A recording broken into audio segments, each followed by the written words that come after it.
Start ಮಾಡೋದು. ಜನನೀಂ ಶಾರದಾಂ ದೇವೀಂ ರಾಮಕೃಷ್ಣಂ ಜಗದ್ಗುರುಂ ಪಾದಪದ್ಮೇ ತಯೋಶ್ರಿತ್ವ ಪ್ರಣಮಾಮಿ ಮುಹುರ್ಮುಹುಃ.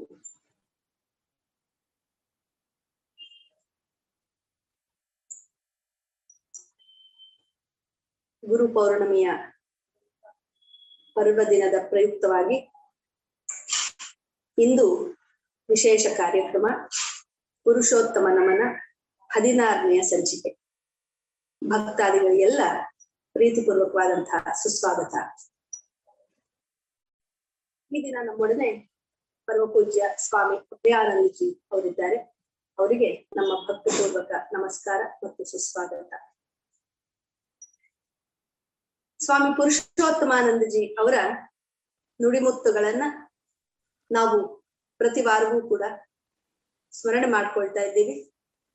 ಅದರ ಅಂಗವಾಗಿ ಈ ದಿನ ಸ್ವಾಮೀಜಿ ಅವರು ಹೇಳಿರುವಂತಹ ಮಾತುಗಳಿಗೆ ಬದಲಾಗಿ ಅವರು ನಮ್ಮನ್ನ ಕೇಳಿರುವಂತಹ ಪ್ರಶ್ನೆಗಳ ಕೆಲವನ್ನ ಮೆಲುಕು ಹಾಕಿ ನೋಡೋಣ. ಗುರು ಪೌರ್ಣಮಿಯ ಈ ಶುಭ ಸಂದರ್ಭದಲ್ಲಿ ನಾವು ಗುರುಗಳಾದ ಪರಮ ಸ್ವಾಮಿ ಪುರುಷೋತ್ತಮಾನಂದಜಿ ಕೆಲವು ಪ್ರಶ್ನೆಗಳನ್ನ ನೋಡೋಣ. ಸ್ವಾಮೀಜಿ ಕೇಳ್ತಾರೆ, ನೀವು ವಿದ್ಯಾವಂತರೇ, ಹಾಗಾದರೆ ಈ ಪ್ರಶ್ನೆಗಳಿಗೆ ಉತ್ತರ ಕೊಡಿ. ಮೊದಲನೆಯದು, ನಿಮ್ಮಲ್ಲಿ ನಿಮಗೆ ಶ್ರದ್ಧೆ ಇದೆಯೇ?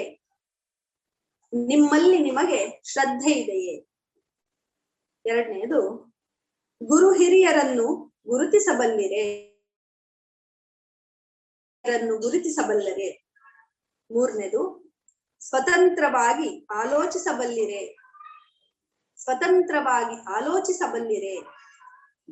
ನಾಲ್ಕನೆಯದು, ಸ್ವಾವಲಂಬಿಗಳಾಗಿ ಬಾಳಬಲ್ಲಿರೆ?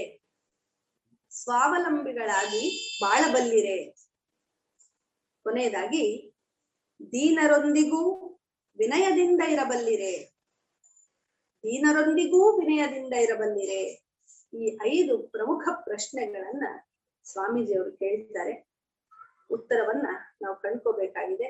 ನಾವು ವಿದ್ಯಾವಂತರಾಗಿದ್ರೆ ಈ 5 ಗುಣಗಳು ನಮ್ಮಲ್ಲಿರಬೇಕು ಅನ್ನುವಂತಹ ಸಂದೇಶವನ್ನ ಸ್ವಾಮೀಜಿಯವರು ನೀಡಿದ್ದಾರೆ.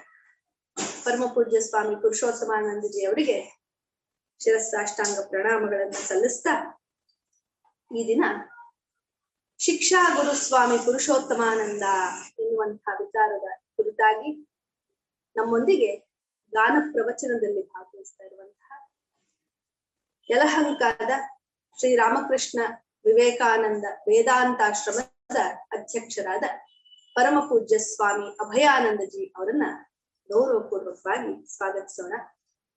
ಇದೀಗ ತಾನೇ ಹೊಸ ಚಿಗುರುಗಳಿಂದ ಒಳಗೂಡಿರುವಂತಹ ಸುಂದರ ಸಮೃದ್ಧವಾಗಿ ಬೆಳೀತಾ ಇರುವಂತಹ ವಿವೇಕ ಹಂಸದ ಮೂಲಕ ಭಜನೆಯ ಸೇವೆಯನ್ನ ಸ್ವಾಮೀಜಿಯವರಿಗೆ ಸಲ್ಲಿಸಲಾಗಿದೆ.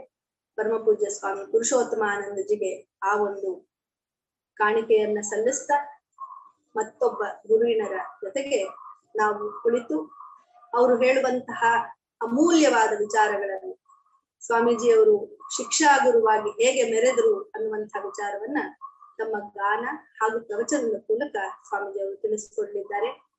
ಪರಮ ಪೂಜ್ಯ ಸ್ವಾಮಿ ಅಭಯಾನಂದಜಿ ಅವರು ಅತಿ ಮುಖ್ಯವಾಗಿ ನಮ್ಮ ಆಶ್ರಮದ ಎಲ್ಲ ಸಂಕೀರ್ತನೆಗಳನ್ನ ಸಂಗ್ರಹ ಮಾಡಿ ಭಜನಾಮೃತ ಅನ್ನುವಂತಹ ಒಂದು ಪುಸ್ತಕವನ್ನ ಹೊರತರೋದಕ್ಕೆ ಮುಖ್ಯ ಕಾರಣೀಭೂತರಾಗಿದ್ದಾರೆ. ಹಲವಾರು ಸಾಮಾಜಿಕ ಕಾರ್ಯಗಳನ್ನ ನಡೆಸ್ತಾ ಇದ್ದಾರೆ. ಯಲಹಂಕದಲ್ಲಿ ಸ್ಥಾಪಿತರಾಗಿ ಬೆಂಗಳೂರಿನ ಆ ಭಾಗಕ್ಕೂ ಕೂಡ ಭಗವಾನ್ ಶ್ರೀ ರಾಮಕೃಷ್ಣರ ಸಂದೇಶಗಳನ್ನ ಅದನ್ನ ಮುಖ್ಯವಾಗಿ ಪರಮ ಪೂಜ್ಯ ಸ್ವಾಮಿ ಪುರುಷೋತ್ತಮಾನಂದಜಿ ಅವರಿಂದ ಪ್ರಭಾವಿತರಾಗಿ ಆ ಮೂಲಕ ಶಿಕ್ಷಣವನ್ನ ನೀಡ್ತಾ ಇದ್ದಾರೆ. ಪರಮ ಪೂಜ್ಯ ಸ್ವಾಮಿ ಅಭಯಾನಂದಜಿ ಅವರಿಗೆ ಮತ್ತೊಮ್ಮೆ ಸುಸ್ವಾಗತವನ್ನ ಬಯಸ್ತಾ ಅವರ ಕಾರ್ಯಕ್ರಮವನ್ನ ಪ್ರಾರಂಭಿಸಬೇಕು ಅಂತ ಪ್ರಾರ್ಥಿಸ್ತೇನೆ. ಸ್ವಾಮೀಜಿ.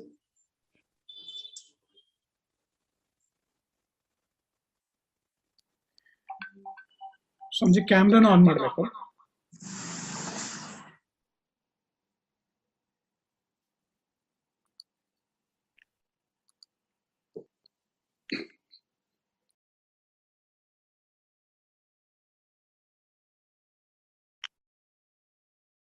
ನಮೋಸ್ತುತೆ ವ್ಯಾಸ ವಿಶಾಲ ಬುದ್ಧೇ ಪುಲ್ಲಾರವಿಂದಾಯ ತಪತ್ರ ನೇತ್ರ ಯೇನ ತ್ವಯಾ ಭಾರತ ತೈಲಪೂರ್ಣಃ ಪ್ರಜ್ವಾಲಿತೋ ಜ್ಞಾನಮಯ ಪ್ರದೀಪಃ. ವ್ಯಾಸಾಯ ವಿಷ್ಣುರೂಪಾಯ ವ್ಯಾಸರೂಪಾಯ ವಿಷ್ಣವೇ ನಮೋ ವೈ ಬ್ರಹ್ಮನಿಧಯೇ ವಾಸಿಷ್ಠಾಯ ನಮೋ ನಮಃ. ವ್ಯಾಸಂ ವಸಿಷ್ಠನಪ್ತಾರಂ ಶಕ್ತೇಃ ಪೌತ್ರಮಕಲ್ಮಷಂ ಪರಾಶರಾತ್ಮಜಂ ವಂದೇ ಶುಕತಾತಂ ತಪೋನಿಧಿಂ. ಋಷಿರ್ನಾಮ್ನಾಂ ಸಹಸ್ರಸ್ಯ ವೇದವ್ಯಾಸೋ ಮಹಾಮುನಿಃ. ರಾಮಕೃಷ್ಣ ಸಮಾರಂಭಾಂ ರಂಗನಾಥಾನಂದ ಮಧ್ಯಮಾಂ ಪುರುಷೋತ್ತಮಾನಂದ ಪರ್ಯಂತಾಂ ವಂದೇ ಗುರು ಪರಂಪರಾಂ. ಇಳಿಯ ಮರಿಯನು ತಂದು ಪಂಜರದೊಳ್ಳು ಪೋಷಿಸಿ ಕಲಿಸಿ ಮೃದು ನುಡಿಗಳನ್ನು ಲಾಲಿಸಿ ಕೇಳುವ ಪರಿಣಿತರಂತೆ ತಿಳುಹು ಮತಿಯನ್ನು ಎನ್ನ ಜಿಹ್ವೆಗೆ ಮುಳುಗುವಂದದಿ ನಿನ್ನ ನಾಮಾವಳಿಯ ಪೊಗಳುವುದಿತ್ತು ರಕ್ಷಿಸು ಎಮ್ಮ ನನವರತ.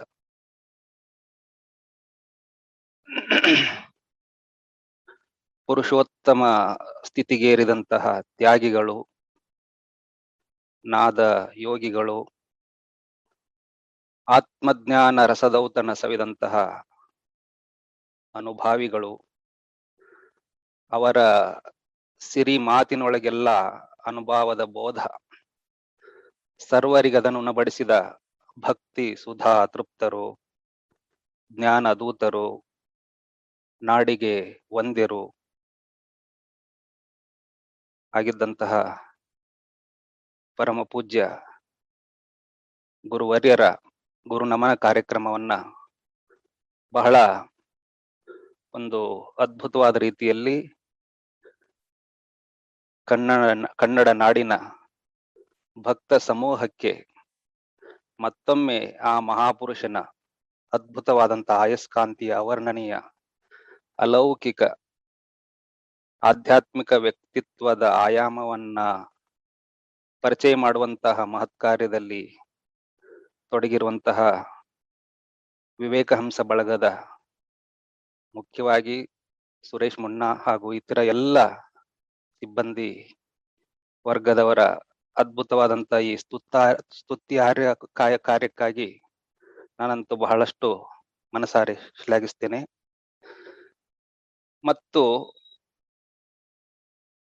ಅದ್ಭುತವಾದ ರೀತಿಯಲ್ಲಿ ನಿರಂತರವಾಗಿ ಅವರ ಅನುಸಂಧಾನ, ಆ ವ್ಯಕ್ತಿತ್ವದ ಧ್ಯಾನ, ಆ ವ್ಯಕ್ತಿತ್ವದ ಕುರಿತಾದಂತ ಚಿಂತನೆಯಲ್ಲೇ ಕಾಲು ಕಳೆದಂತ ಬಹಳಷ್ಟು ಸಾಧಕರಿದ್ದಾರೆ. ಅವರ ಜೊತೆಗೆ ಒಡನಾಡಿದಂತ ವ್ಯಕ್ತಿಗಳಿದ್ದಾರೆ. ಅವರ ಆ ವ್ಯಕ್ತಿತ್ವದ ಅಗಾಧವಾದಂತ ಆಧ್ಯಾತ್ಮಿಕ ಅಯಸ್ಕಾಂತಿಯ ಸೆಳೆತಕ್ಕೆ ಒಳಗಾದಂತ ನೂರಾರು ತರುಣರಿದ್ದಾರೆ. ಎಲ್ಲ ಕ್ಷೇತ್ರಗಳಲ್ಲಿ ಸಾಧನೆ ಮಾಡಿದಂತ ಒಬ್ಬ ಸಂಗೀತಗಾರನಾಗಿರಬಹುದು, ಲೇಖಕರಾಗಿರಬಹುದು, ಸಮಾಜ ಸುಧಾರಕರಾಗಿರಬಹುದು, ಸಂಘಟನಾ ಚತುರರಾಗಿರಬಹುದು, ಹಾಗೆ ಇನ್ನಿತರ ಹಲವಾರು ಸಾಮಾಜಿಕ ಸ್ತರಗಳಲ್ಲಿ ನಿರಂತರವಾಗಿ ತಮ್ಮನ್ನು ತಾವು ತೊಡಗಿಸಿಕೊಂಡಿರುವಂತ ಅಸಂಖ್ಯಾತ ಹೃದಯ ಮನಸ್ಸುಗಳಿಗೆ ಸದಾ ಚೈತನ್ಯ ತುಂಬುತ್ತಾ ಬಂದಿರುವಂತ ಪರಮ ಪೂಜ್ಯರ ಅದ್ಭುತವಾದಂತ ಆ ವ್ಯಕ್ತಿತ್ವದ ಅವಲೋಕನ ನಮಗೆ ಒಂದು ಧ್ಯಾನ. ಸುಮ್ಮನೆ ಪ್ರಪಂಚ ಯಾರನ್ನೂ ಕೂಡ ಸ್ಮರಣೆ ಮಾಡಿಕೊಳ್ಳೋದಿಲ್ಲ. ಇತಿಹಾಸದ ಕಾಲಗರ್ಭದಲ್ಲಿ ಅದೆಷ್ಟು ವ್ಯಕ್ತಿಗಳು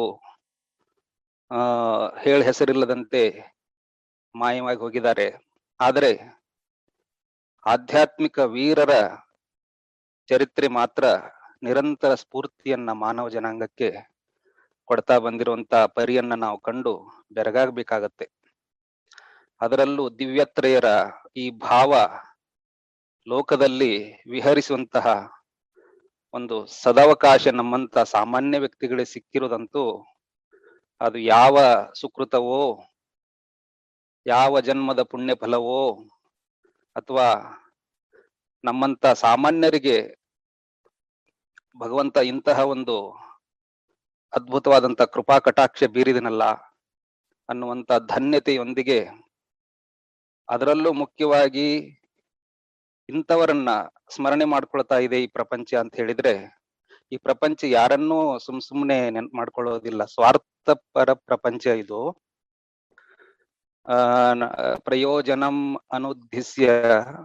ಅನುದ್ದಿಶ್ಯ ನ ಮಂದೋಪಿ ಪ್ರವರ್ತತೆ. ಪ್ರಯೋಜನ ಇಲ್ಲದೆ ಇರುವಂತಹ ಒಂದು ಕಾರ್ಯವನ್ನ ಒಬ್ಬ ದಡ್ಡ ಕೂಡ ಮಾಡಲ್ಲ ಅನ್ನೋ ಮಾತಿದೆ. ಅದರಲ್ಲೂ no person was ever honoured for what he received. Honour has been the reward for what he gave to the world. ಜಗತ್ತಿಗೆ ಅದ್ಭುತವಾದಂತ ಏನೋ ಒಂದು ಸ್ಫೂರ್ತಿ, ಶಾಂತಿ, ನೆಮ್ಮದಿ, ಪ್ರೇರಣೆ ಇವೆಲ್ಲವನ್ನು ಕೊಟ್ಟಂತ ವ್ಯಕ್ತಿಗಳನ್ನ ನಾವು ನೆನ್ಪು ಮಾಡ್ಕೊಳ್ತೇವೆ. ಸುಮ್ನೆ ಯಾರನ್ನು ಗೌರವಿಸುವುದಿಲ್ಲ ಈ ಪ್ರಪಂಚ. ಆ ನಿಟ್ಟಿನಲ್ಲಿ ಅವರ ಆಧ್ಯಾತ್ಮಿಕ ಆಯಾಮವನ್ನ ವಿವರಿಸುವಷ್ಟರ ಮಟ್ಟಿಗೆ ಆ ಎತ್ತರವನ್ನ ನಾವೇನು ಇನ್ನೂ ತಲುಪಿಲ್ಲ. ಆದ್ರೂ ಕೂಡ ಸ್ವಲ್ಪ ಮಟ್ಟಿಗೆ ಇನ್ನಿತರ ಈ ಪ್ರಪಂಚದ ವ್ಯಕ್ತಿಗಳನ್ನ ನೋಡಿದಾಗ ಅವರ ಬದುಕು ಹೇಗಿತ್ತು, ಆ ಬದುಕಿನಲ್ಲಿ ನಿರಂತರ ಹಬ್ಬ. ನಾವು ಹಬ್ಬಗಳ ಆಚರಣೆಯಲ್ಲಿ ಇದ್ದಾಗ ಮಾತ್ರ ಏನೋ ಉತ್ಸಾಹ ತೋರ್ತೇವೆ. ಪ್ರತಿ ಕ್ಷಣ, ಪ್ರತಿದಿನ ಅನವರತ ನಿರಂತರ ಉತ್ಸಾಹ, ಸ್ಫೂರ್ತಿ, ಆ ಒಂದು ಸೆಲೆಯಲ್ಲಿ ನಮ್ಮನ್ನ ಅವರು ಸಿಲುಕಿಸಿದ್ರು. ಅಂತಹ ಮಹಾಪುರುಷ ಅವ್ರ ಜೊತೆಗಿರೋದು ಅಂತ ಹೇಳಿದ್ರೆ, ಗಂಗಾ ಪಾಪಂ ಶಶಿ ತಾಪಂ ದೈನ್ಯಂ ಕಲ್ಪತರುಸ್ತತ ಪಾಪಂ ತಾಪಂಚ ದೈನ್ಯಂಚ ಹಂತಿ ಸಂತೋ ಮಹಾಯಶಾಹ. ಗಂಗೆ ಬರೀ ಪಾಪವನ್ನ ತೊಳಿಬಹುದು, ಚಂದ್ರ ತಂಪನ್ ಕೊಡಬಹುದು, ಕಲ್ಪತರು ನಮ್ಮ ಕುಂದುಕೊರತೆಗಳನ್ನು ನೀಗಿಸಬಹುದು. ಆದರೆ ಮಹಾಯಶೋವಂತರಾದಂತ ಮಹಾಪುರುಷರ, ವಿಭೂತಿ ಪುರುಷರ, ಆಧ್ಯಾತ್ಮಿಕ ವ್ಯಕ್ತಿಗಳ ಸಮಾಗಮ, ಸಂಸ್ಪರ್ಶ, ಸಾನ್ನಿಧ್ಯ, ಆ ಅದ್ಭುತವಾದಂತ ವ್ಯಕ್ತಿತ್ವದ ಜೊತೆಗಿನ ಬದುಕು ನಮಗೆ ಅದ್ಭುತವಾದ ಈ ಎಲ್ಲ ಕಾರ್ಯವನ್ನ ಒಬ್ಬ ಮಹಾಪುರುಷ ನೆರವೇರಿಸಿಕೊಡಬಲ್ಲ. ಈ ಮೂರೂ ಕಾರ್ಯವನ್ನ, ಗಂಗೆ ಮಾಡುವ ಕಾರ್ಯವನ್ನ, ಚಂದ್ರ ಮಾಡುವ ಕಾರ್ಯವನ್ನ, ಕಲ್ಪತರು ಮಾಡುವ ಕಾರ್ಯವನ್ನ ಒಬ್ಬ ಮಹಾ ಆಧ್ಯಾತ್ಮಿಕ ಸಂಪನ್ನನಾದಂತ ವ್ಯಕ್ತಿ ಒಬ್ಬನೇ ಮಾಡಿಬಿಡಬಲ್ಲ ಅನ್ನುವ ಆ ಆರ್ಯೋಕ್ತಿ ನೆನಪು ಮಾಡಿಕೊಂಡಾಗ ಇದು ಅಕ್ಷರಶಃ ಸತ್ಯ ಅಂತ ಅನಿಸಿದ್ದು ಸ್ವಾಮೀಜಿಯವರನ್ನ ನಾವು ಕಂಡಾಗ. ನಾವೆಲ್ಲ ಅವರ ಸೆಳೆತಕ್ಕೆ ಒಳಗಾಗಿದ್ದು ಬಹಳ ದೊಡ್ಡ ಆಶ್ಚರ್ಯ. ಅದನ್ನ ಶಬ್ದಗಳಲ್ಲಿ ವ್ಯಕ್ತಪಡಿಸುವಂತ ಪ್ರಯತ್ನ ಮಾಡಿದಾಗೆಲ್ಲ ನಾನು ವಿಫಲನಾಗಿದ್ದೇನೆ. ಅದಕ್ಕೋಸ್ಕರವೇ ಬಹಳಷ್ಟು ಸಂದರ್ಭದಲ್ಲಿ ಆ ಮಹಾಪುರುಷರ ಕುರಿತಾಗಿ ಮಾತನಾಡುವಂತ ಅರ್ಹತೆ, ಯೋಗ್ಯತೆ ಇನ್ನೂ ಬಂದಿಲ್ಲ ಅನ್ನುವ ಭಾವನೆಯಿಂದಲೇ ಸ್ವಲ್ಪ ಹಿಂಜರಿಕೆ. ಇನ್ಯಾವುದೋ ವಿಷಯದ ಮೇಲೆ ನಿರರ್ಗಳವಾಗಿ ಮಾತನಾಡಬಹುದು, ಆದ್ರೆ ಆಧ್ಯಾತ್ಮಿಕ ವ್ಯಕ್ತಿಯ ಆಧ್ಯಾತ್ಮಿಕ ವಿವಿಧ ಭಾವಸ್ತರದ ದಿನನಿತ್ಯದ ಮತ್ತು ಆ ಆಗು ಹೋಗುಗಳ ಘಟನೆಗಳನ್ನ ನಾವು ಅರ್ಥೈಸಿಕೊಳ್ಳುವ ಮಟ್ಟಿಗೆ ನಾವು ಬೆಳಿಬೇಕಾಗಿದೆ ಅನ್ನುವಂತ ವಿಚಾರ ಒಂದು. ಅವರೆಲ್ಲ ಸುಮ್ನೆ ನಾವು ಒಂದು ಉದಾಹರಣೆ ಕೊಡೋದಾದ್ರೆ, ಅವರು ದ್ರಾಕ್ಷಿಯನ್ನ ಹಾಗೆ ಬಾಯಲ್ಲಿಟ್ಕೊಂಡು ಕಚ್ಚಿ ನುಂಗಿದಂತ ಅಷ್ಟು ಸುಲಭವಾಗಿ ಆ ಔನ್ನತ್ಯಕ್ಕೆ ಏರಲಿಲ್ಲ ಅವರೆಲ್ಲ. ಕಬ್ಬನ್ನ ಕಡಿದು ಕಚ್ಚಿ ರಸ ಹೀರಿ, ಅದಕ್ಕೊಂದು ಪ್ರಯತ್ನ ಇದೆಯಲ್ಲ, ಕಬ್ಬು ಕಡಿಬೇಕಾದ್ರೆ, ಕಚ್ಚಬೇಕಾದ್ರೆ, ಹೀರ್ಬೇಕಾದ್ರೆ, ರಸವನ್ನ ಹೀರ್ಬೇಕಾದ್ರೆ ಆ ಮಟ್ಟಿನ ಒಂದು ದೀರ್ಘ ನಿರಂತರ ಪ್ರಯತ್ನದಿಂದ ಅವರು ಆ ಔನ್ನತ್ಯದ ಶಿಖರವನ್ನು ಏರಿದಂತವರು. ಕೆಳಗಿನಿಂದ ಅವರ ಅಗಾಧವಾದ ವ್ಯಕ್ತಿತ್ವವನ್ನು ಕಂಡಾಗ ಸಾಮಾನ್ಯರಿಗೆ ಅದೊಂದು ಪವಾಡದಂತೆ ಕಾಣಬಹುದು. ಆ ಪವಾಡದ ಹಿಂದೆ ದೊಡ್ಡ ಪರಿಶ್ರಮ ಇತ್ತು ಅನ್ನೋದು. ಆ ಬದುಕನ್ನ ನಾವು ನೋಡಿದಾಗ ಬಹಳ ಆಶ್ಚರ್ಯ ಅನ್ಸತ್ತೆ. ಅದರಲ್ಲೂ ಇಂಥ ಮಹಾಪುರುಷರು ಅವರ ಸಾನ್ನಿಧ್ಯಕ್ಕೆ ನಾವು ಬಂದದ್ದು ಗಂಗಾ ನದಿಯ ಗೋಮುಖ ಅಥವಾ ತಪೋವನ ಅಲ್ಲಿಗೆ ಹೋಗೋದಕ್ಕೆ ಆಗದೆ ಇರುವಂತ ನಮ್ಮಂತವರಿಗೆ ನಮ್ಮ ಹತ್ತಿರವೇ ಗಂಗೆ ಬಂದ್ರೆ ಹೇಗಿರುತ್ತೆ? ಗಂಗಾ ನದಿಯ ಜೊತೆಗೆ ಇರುವಂತ ಒಂದು ಪುನೀತ ಕೃತಕೃತ್ಯ, ಒಂದು ಸಾರ್ಥಕ, ಒಂದು ಅದ್ಭುತವಾದಂತ ಮನಃಶಾಂತಿಗೆ ನೀಡುವಂತ ಬದುಕು. ಅದನ್ನ ನಾವು ಭಾವನೆಗಳನ್ನ ಭಾಷೆಗಳಾಗಿ ಪರಿವರ್ತನೆ ಮಾಡೋದಕ್ಕೆ ಬಹಳ ಕಷ್ಟ ಅನ್ಸತ್ತೆ. ಆತ್ಮೀಯರೇ, ಈ ಎಲ್ಲಾ ವಿಚಾರಗಳನ್ನ ನಾವು ನೋಡ್ತಾ ನಾನು ಮೊಟ್ಟ ಮೊದಲು ಅವರನ್ನ ಕಂಡದ್ದು ಆ ಧಾರವಾಡ ಯೂನಿವರ್ಸಿಟಿಯ ಸೆನೆಟ್ ಹಾಲ್ ಅಲ್ಲಿ. ಅವರನ್ನ ನೋಡೋದಕ್ಕಿಂತ ಪೂರ್ವದಲ್ಲಿ ಇನ್ನೊಬ್ಬ ಸನ್ಯಾಸಿಯನ್ನ ನಾನು ನೋಡಿರ್ಲಿಲ್ಲ. ಅವ್ರನ್ನ ನೋಡಿ ಆದ್ಮೇಲೆ ಇನ್ನೊಬ್ಬ ಸನ್ಯಾಸಿಯನ್ನ ನೋಡ್ಬೇಕಂತ ಏನ್ ಅನಿಸ್ತಾ ಇಲ್ಲ. ಅಂತ ಅದ್ಭುತವಾದಂತ ವ್ಯಕ್ತಿತ್ವ.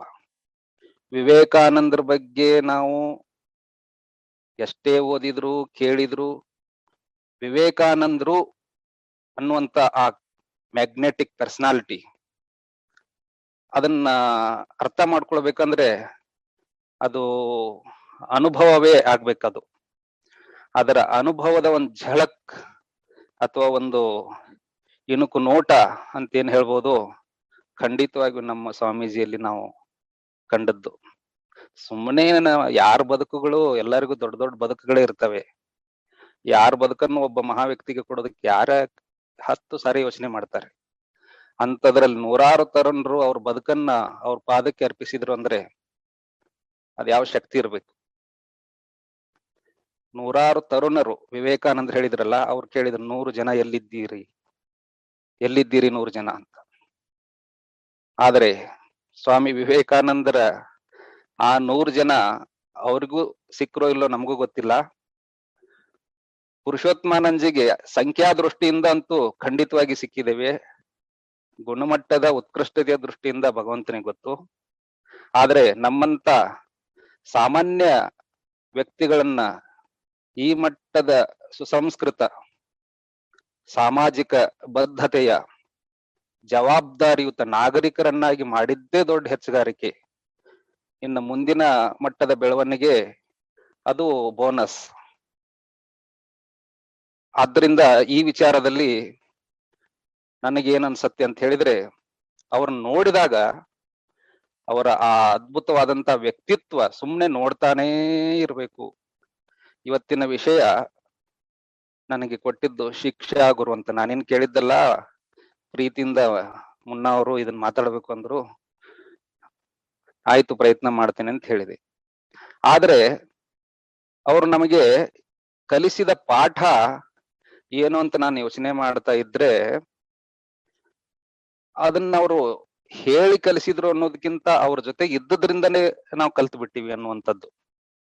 ಸ್ವಲ್ಪ ಮಟ್ಟಿಗೆ ಹೇಳೋದಾದ್ರೆ, ಅವರು ಉತ್ತಮ ಗುರುವಿನ ಲಕ್ಷಣ ಅಂತ ಹೇಳಿದ್ರೆ ಅದು ದಕ್ಷಿಣಾಮೂರ್ತಿಯ ಸ್ತೋತ್ರದಲ್ಲಿ ಬರುತ್ತೆ ನೋಡಿ, ಮೌನ ವ್ಯಾಖ್ಯಾನ. ಭಾಷೆಯ ಗೊಡವೆ ಬೇಕಾಗಿಲ್ಲ. ಭಾವನೆಗಳನ್ನ, ಆಧ್ಯಾತ್ಮಿಕ ಶಕ್ತಿಯನ್ನ ವರ್ಗಾಯಿಸುವುದಕ್ಕೆ ಮತ್ತು ಕಲಿಕೆಗೆ ಪಾರಂಪರಿಕವಾದಂತ ಅಥವಾ ಟ್ರೆಡಿಷನಲ್ ವೇ ಟೀಚಿಂಗೇ ಬೇಕಾಗಿಲ್ಲ. ಅದರ ಆಚೆ ಅವ್ರನ್ನ ನೋಡ್ತಾ ಇದ್ರೆ ನಾನು ಇವ್ರಾಗ ಆಗ್ಬೇಕು. ಬದುಕಂದ್ರೆ ಇದೇ ಬದುಕು, ಇನ್ನು ಮಿಕ್ಕಿದ್ದೆಲ್ಲ ಬದುಕೇ ಅಲ್ಲ. ಹಾಗೆ ಇದನ್ನ ಆಧ್ಯಾತ್ಮಿಕ ದೃಷ್ಟಾಂತದಿಂದ ರಾಮಕೃಷ್ಣ ಪರಮಹಂಸರು ಇನ್ನೊಂದು ರೀತಿಯಲ್ಲಿ ಹೇಳಿದ್ರು. ಈ ಕಡೆಯ ಮನುಜ ಪ್ರಯತ್ನ ಅನ್ವೇಷಕ, ಆ ದಿಗಂತದ ಆಚೆಯ ಪೂರ್ಣ ಸತ್ಯದ ಪರಿಚಯವಾದ್ಮೇಲೆ ಆ ಕಡೆ ಸೆಳೆತವೇ ಜಾಸ್ತಿ ಇರತ್ತೆ ಹೊರತು ಈ ಪ್ರಪಂಚದ ಆಗು ಹೋಗುಗಳ ಬಗ್ಗೆ ಆತನಿಗೆ ಅಷ್ಟೊಂದು ಒಲವಿರಲ್ಲ ಅನ್ನುವ ಮಾತು ಏನಿದೆಯಲ್ಲ, ನಮಗನಿಸ್ತು ಬದುಕಂದ್ರೆ ಇದೇ ರೀತಿ ಬದುಕಿದ್ರೆ ಬದುಕು, ಇನ್ನೆಂತ ಬದುಕು. ಇದು ದೊಡ್ಡ ಮಟ್ಟದ ಪ್ರೇರಣೆ, ಸ್ಫೂರ್ತಿ. ಇದು ಯಾವ ಪುಸ್ತಕದಿಂದ ಸಿಗೋದಿಲ್ಲ. ಶಾಸ್ತ್ರೀತನದಿಂದಲ್ಲ ಮಂಕುತಿಮ್ಮ. ಅವ್ರಿಗೆ ಬಹಳ ಕಗ್ಗದ ಆ ವಚನ, ಆ ಮಾತು ಬಹಳ ಇಷ್ಟ. ಎಷ್ಟೇ ಓದು, ಎಷ್ಟೇ ಪುಸ್ತಕಗಳ, ಎಷ್ಟೇ ಜ್ಞಾನ ರಾಶಿ, ಎಂತೆಂತ ಪಂಡಿತರನ್ನೆಲ್ಲ ಕಂಡಿದ್ರು. ರಾಮಕೃಷ್ಣ ಪರಮಹಂಸರು ಎಂತೆಂತ ಪಂಡಿತರನ್ನ ಕಂಡಿದ್ರು. ಆದ್ರೆ ಒಂದು ಆತ್ಮಕ್ಕೆ ಸ್ಫೂರ್ತಿ ಬರೋದು ಇನ್ನೊಂದು ಜಾಗೃತ ಚೇತನದ ಮೂಲಕವೇ ಆಗ್ಬೇಕೆ ಹೊರತು ಈಗ ಯಾವುದೇ ಸಲಕರಣೆಗಳಿಂದ ಆಗುವುದಲ್ಲ ಅನ್ನುವಂತ ಮಾತು. ಅದನ್ನ ಪರಮ ಪೂಜ್ಯರ ಜೀವನದಲ್ಲಿ ನಾವು ಬಹಳ ಅದ್ಭುತವಾದ ರೀತಿಯಲ್ಲಿ ಕಂಡಂತವ್ರು. ವಿವೇಕಾನಂದರ ಜೀವನದಲ್ಲಿ ಒಂದ್ ಮಾತು ಬರುತ್ತೆ. ಒಬ್ರು ಅಮೆರಿಕದ ಒಬ್ರು ಭಕ್ತಿ ಬರೀತಾರೆ, I have seen two great people. Who are they? What is the difference between this? I have seen two great people. Who are they? First one is Emperor Kaiser, and second one is spiritual giant like Swami Vivekananda. And what is the difference between these two? When I stand before Emperor Kaiser, I feel I am just speck of dust. Whereas when I stand before spiritual giant like Swami Vivekananda, I felt I am elevated. I felt oneness with him. ಅವರ ಆತ್ಮದ ಆ ಅಗಾಧವಾದಂತ ಆ ಅಲೌಕಿಕ ಆ ವ್ಯಕ್ತಿತ್ವದ ಅಡಿಯಲ್ಲಿ ಸಾಮಾನ್ಯನ ಮನಸ್ಸು ಕೂಡ ಉದಾತ್ತವಾಗಿ ಅದೇ ವ್ಯಕ್ತಿತ್ವದೊಂದಿಗೆ ತನ್ನನ್ನು ತಾನು ಗುರುತಿಸಿಕೊಳ್ಳುವಷ್ಟರ ಮಟ್ಟಿಗೆ ಆಗುವಂತ ವಿವೇಕಾನಂದರ ವ್ಯಕ್ತಿತ್ವವನ್ನು ವರ್ಣನೆ ಮಾಡುವಂತದ್ದನ್ನು ನಾವು ಕಂಡಿದೀವಲ್ಲ. ಅದೇ ರೀತಿಯಾದಂತ ಒಂದು ಸ್ವಾಮೀಜಿಯವರ ವ್ಯಕ್ತಿತ್ವದ ಬಳಿ ಸಾರಿದಂತ ಸಾಮಾನ್ಯರ ಬದುಕು ಮಾತ್ರ ಇದು. ಇವರೇ ನಮಗೆ ಹೀರೋ. ಇವ್ರ ನಡೆ, ಇವ್ರು ಹೇಗೆ ಹೆಜ್ಜೆ ಇಡ್ತಾರೆ, ಹೇಗೆ ನಡೀತಾರೆ, ಹೇಗೆ ನೋಡ್ತಾರೆ, ಹೇಗೆ ಮಾಡ್ತಾರೆ, ಅದೆಲ್ಲವೂ ನಮಗೆ ಶಿಕ್ಷೆ, ಅದೆಲ್ಲವೂ ನಮಗೆ ಪಾಠ. ಅದನ್ನ ಅವ್ರು ಹೇಳ್ತಿರ್ಲಿಲ್ಲ. ಅವ್ರನ್ನ ನೋಡ್ತಾ ಇರುವುದೇ ಒಂದು ದೊಡ್ಡ ಶಿಕ್ಷಣ.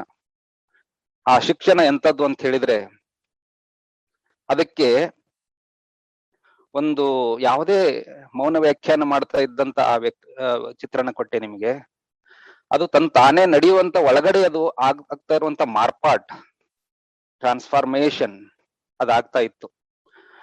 ಇದನ್ನ ನಾವು ಕಂಡಾಗ ಅವ್ರು ಹೇಳ್ತಿದ್ರು, ನನ್ನ ಎದುರಿಗೆ 20-30 ಲಕ್ಷ ಜನ ಎದುರಿಗೆ ಕುಳಿತುಕೊಂಡಿದ್ದಾರೆ ಅನ್ನುವ ರೀತಿಯಲ್ಲಿ ನಮ್ಮ ಎದುರಿಗೆ ಅವರು ಅಷ್ಟು ಅದ್ಭುತವಾದ ರೀತಿಯಲ್ಲಿ 30 ಲಕ್ಷ ಆಡಿಯನ್ಸ್ ನನ್ನ ಎದುರಿಗೆ ಇದ್ದಾರೆ ಅನ್ನುವ ರೀತಿಯಲ್ಲಿ ಅವರು ಮಾತಾಡ್ತಾ ಇದ್ರು ನಮ್ಮೆಲ್ಲರನ್ನು ಉದ್ದೇಶಿಸಿ.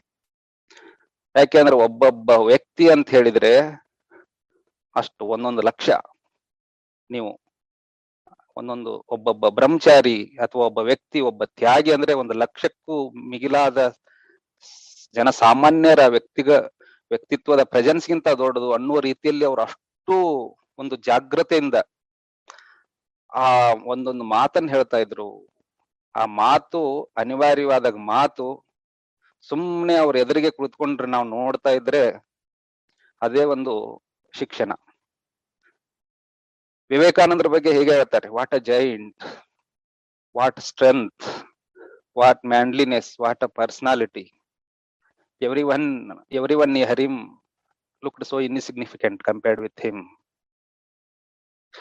ಅವ್ರ ಪಕ್ಕದಲ್ಲಿ, ಅವ್ರ ಸ್ಥಾನದಲ್ಲಿ ಅವ್ರ ತರ ಇನ್ನೊಬ್ಬ ಸನ್ಯಾಸಿ ಇದ್ದಾರೆ ಅನ್ನೋದನ್ನ ಅವತ್ತಿನಿಂದ ಇವತ್ತಿನವರೆಗೂ ಹುಡುಕ್ತಾನೆ ಬಂದಿದ್ದೇವೆ.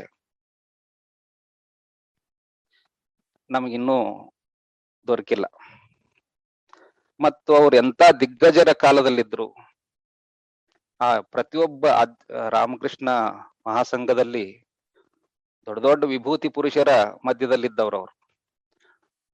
ಅವರನ್ನ ಆ ಎಲ್ಲಾ ವಿಭೂತಿಗಳ ಮಧ್ಯೆ ಮಹಾವಿಭೂತಿ ಋಷಿರ್ನಾಂ ಸಹಸ್ರಸ್ಯ ವೇದವ್ಯಾಸೋ ಮಹಾಮುನಿ. ಎಲ್ಲಾ ಋಷಿಗಳ ಮಧ್ಯೆ ನಾನು ವೇದವ್ಯಾಸ ಮಹಾಮುನಿ. ಹಾಗೆ ಎಲ್ಲಾ ಸನ್ಯಾಸಿಗಳ ಮಧ್ಯ ರಾಜ ಚಕ್ರವರ್ತಿಯಂತೆ he was a king among men ಅಂತ ಹೇಳ್ತಿದ್ರಲ್ಲ ವಿವೇಕಾನಂದರಿಗೆ.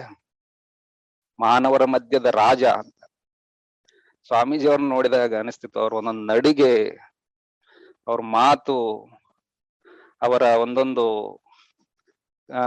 ಕೈ ಸನ್ನೆಗಳು, ಅವರು ಎದುರಿಗೆ ನಿಂತ್ಕೊಂಡು ಯಾವ್ದಾದ್ರು ವ್ಯಕ್ತಿ ಹೇಗೆ ಜಾಗೃತನಾಗಿರ್ಬೇಕಾಗಿತ್ತು ಅಂತ ಹೇಳಿದ್ರೆ ಅಂತ ಹೇಳುವ ಹಾಗಿರ್ಲಿಲ್ಲ. ಅವ್ರು ಹೇಳಿದಾಗ ಯಾವ್ದಾದ್ರು ವ್ಯಕ್ತಿ ಎದುರಿಗೆ ಅಂತ ಹೇಳಿದ್ರೆ ಅವನಿಗೆ ಎರಡನೇ ಸಾರಿ ಅವರು ಏನು ಅನ್ನೋದನ್ನ ಹೇಳ್ತಿರ್ಲಿಲ್ಲ. ಅವರು ನಿನ್ನ ಯೋಗ್ಯತೆ ಅಷ್ಟೇ, ನೀ ಅಂತಾನೆ ಇರು, ಮುಗಿದೋಯ್ತು ನಿಂದ ಪಾಠ ಅಂತ. ಆ ಮಟ್ಟದ ನಿತ್ಯ ಜಾಗೃತ ನಿರ್ನಿಮೇಷ ಕಿಂಗ್ ಕೊಬ್ರಾ ಪಕ್ಕದಲ್ಲಿ ನಾವು ಮೈ ಮರೆತು ಇರುವ ಹಾಗಿರ್ಲಿಲ್ಲ. ಹುಲಿ ಪಕ್ಕದಲ್ಲಿ ನಾವು ಸಲಿಗೆಯನ್ನ ಬೆಳೆಸ್ಕೊಳಕ್ ಆಗ್ತಿರ್ಲಿಲ್ಲ. ಹಾಗಂತ ಅವ್ರ ಜೊತೆಗೇನು ಬದುಕು ಬಹಳ ಬಿಗು ವಾತಾವರಣದಿಂದ ಕೂಡಿತ್ತು ಅಂತನೂ ಇಲ್ಲ.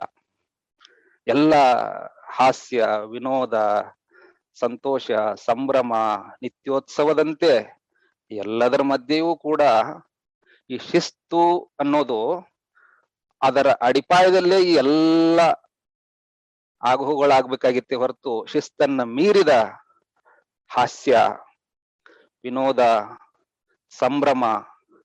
ಸಂಭ್ರಮದಲ್ಲಿ ಶಿಸ್ತು ಎಂತದ್ದು, ಹಾಸ್ಯದಲ್ಲಿ ಶಿಸ್ತು ಎಂತದ್ದು, ಇವೆಲ್ಲ ಜಗತ್ತು ಇನ್ನೂ ಅರ್ಥ ಮಾಡ್ಕೊಳ್ಳೋದಕ್ಕೆ ಬಹಳಷ್ಟು ಸಮಯ ಬೇಕು, ವಿಕಾಸಕ್ಕೆ ಬರಬೇಕು ಮಾನವರು.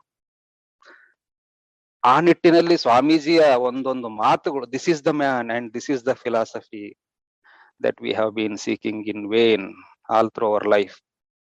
ಇಂಥ ವ್ಯಕ್ತಿಯನ್ನ ಹುಡುಕ್ತಾ ಇದ್ದೀವಿ, ಇಂಥ ವ್ಯಕ್ತಿಯ ತತ್ವ ಸಿದ್ಧಾಂತಕ್ಕೆ ನಾವು ಕಾಯ್ತಾ ಇದ್ದೀವಿ ಅನ್ನೋ ರೀತಿಯಲ್ಲಿ ವಿವೇಕಾನಂದರನ್ನ ಅಲ್ಲಿ ಜನ ಬರಮಾಡಿಕೊಂಡ್ರು. ಆದ್ರೆ ನಮ್ ಭಾಗ್ಯ ನೋಡಿ, ಅಂತ ವ್ಯಕ್ತಿಗಾಗಿ ನಾವು ಕಾಯ್ತಾ ಇದ್ದೀವಿ ಅಂತ ನಮ್ ಗಮನಕ್ಕಂತೂ ಗೊತ್ತಿಲ್ಲ. ಅಂತ ಇದೊಂದು ಅದ್ಭುತವಾದಂತ ಅಸಾಧಾರಣ ಆಧ್ಯಾತ್ಮಿಕ ಶಕ್ತಿಯ ಈ ಅಲೆಗಳಿಗೆ ನಾವು ಸಿಕ್ಕಾಕೊಳ್ತೇವೆ ಅಂತ ನಮಗೂ ಗೊತ್ತಿರ್ಲಿಲ್ಲ. ಅದು ಯಾವುದೋ ಗೊತ್ತಿಲ್ಲ, ನಮಗ್ ಗೊತ್ತಿಲ್ಲದಂತೆ ನಾವು ಇನ್ನೊಂದು ಕಲ್ಪನೆ ನನಗ್ ಬರುತ್ತೆ. ಪೌರಾಣಿಕ ಭಾಷೆಯಲ್ಲಿ ಹೇಳೋದಾದ್ರೆ ಸಶರೀರಿಯಾಗಿ ಸ್ವರ್ಗಾರೋಹಣದ ಒಂದು ಕಲ್ಪನೆ ಬರುತ್ತೆ.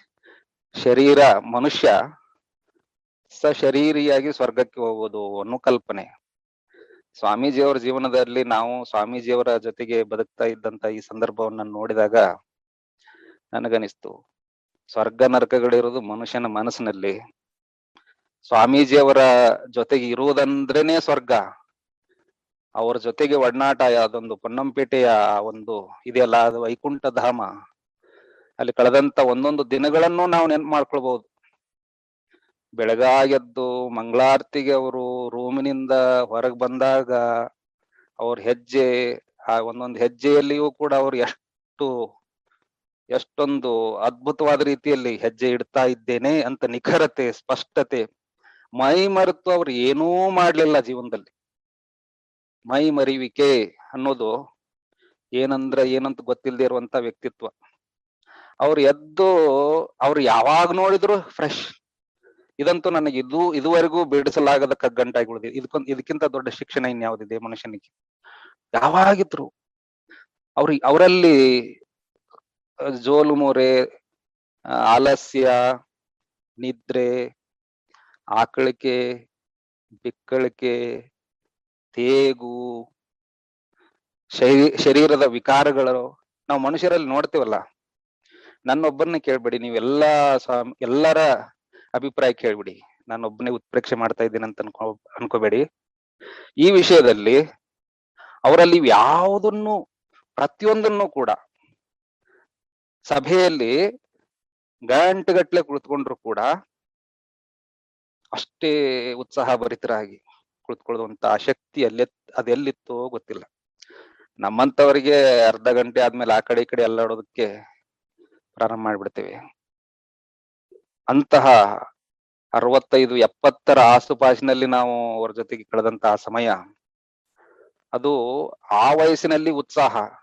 ಬೆಳಗ್ಗಾಗಿ ಎದ್ದು ಅವರು ಮಂಗಳಾರತಿಗೆ 5 ಗಂಟೆಗೆ ಬಂದು ಮಂಗಳಾರತಿ ತಗೊಳ್ಳೋದಕ್ಕೆ ಅವ್ರ ರಾಮಕೃಷ್ಣರ ಎದುರಿಗೆ ನಿಂತು ಕೈ ಮುಗಿದು ಅವ್ರನ್ನ ರಾಮಕೃಷ್ಣರನ್ನ ಇವ್ರು ನೋಡ್ತಾ ಇರುವಂತ ಪರಿಯನ್ನು ನೋಡಿಬಿಟ್ರೆ ಸಾಕು ನಿಮ್ಗೆ ಅದೊಂದು ದೊಡ್ಡ ಶಿಕ್ಷಣ.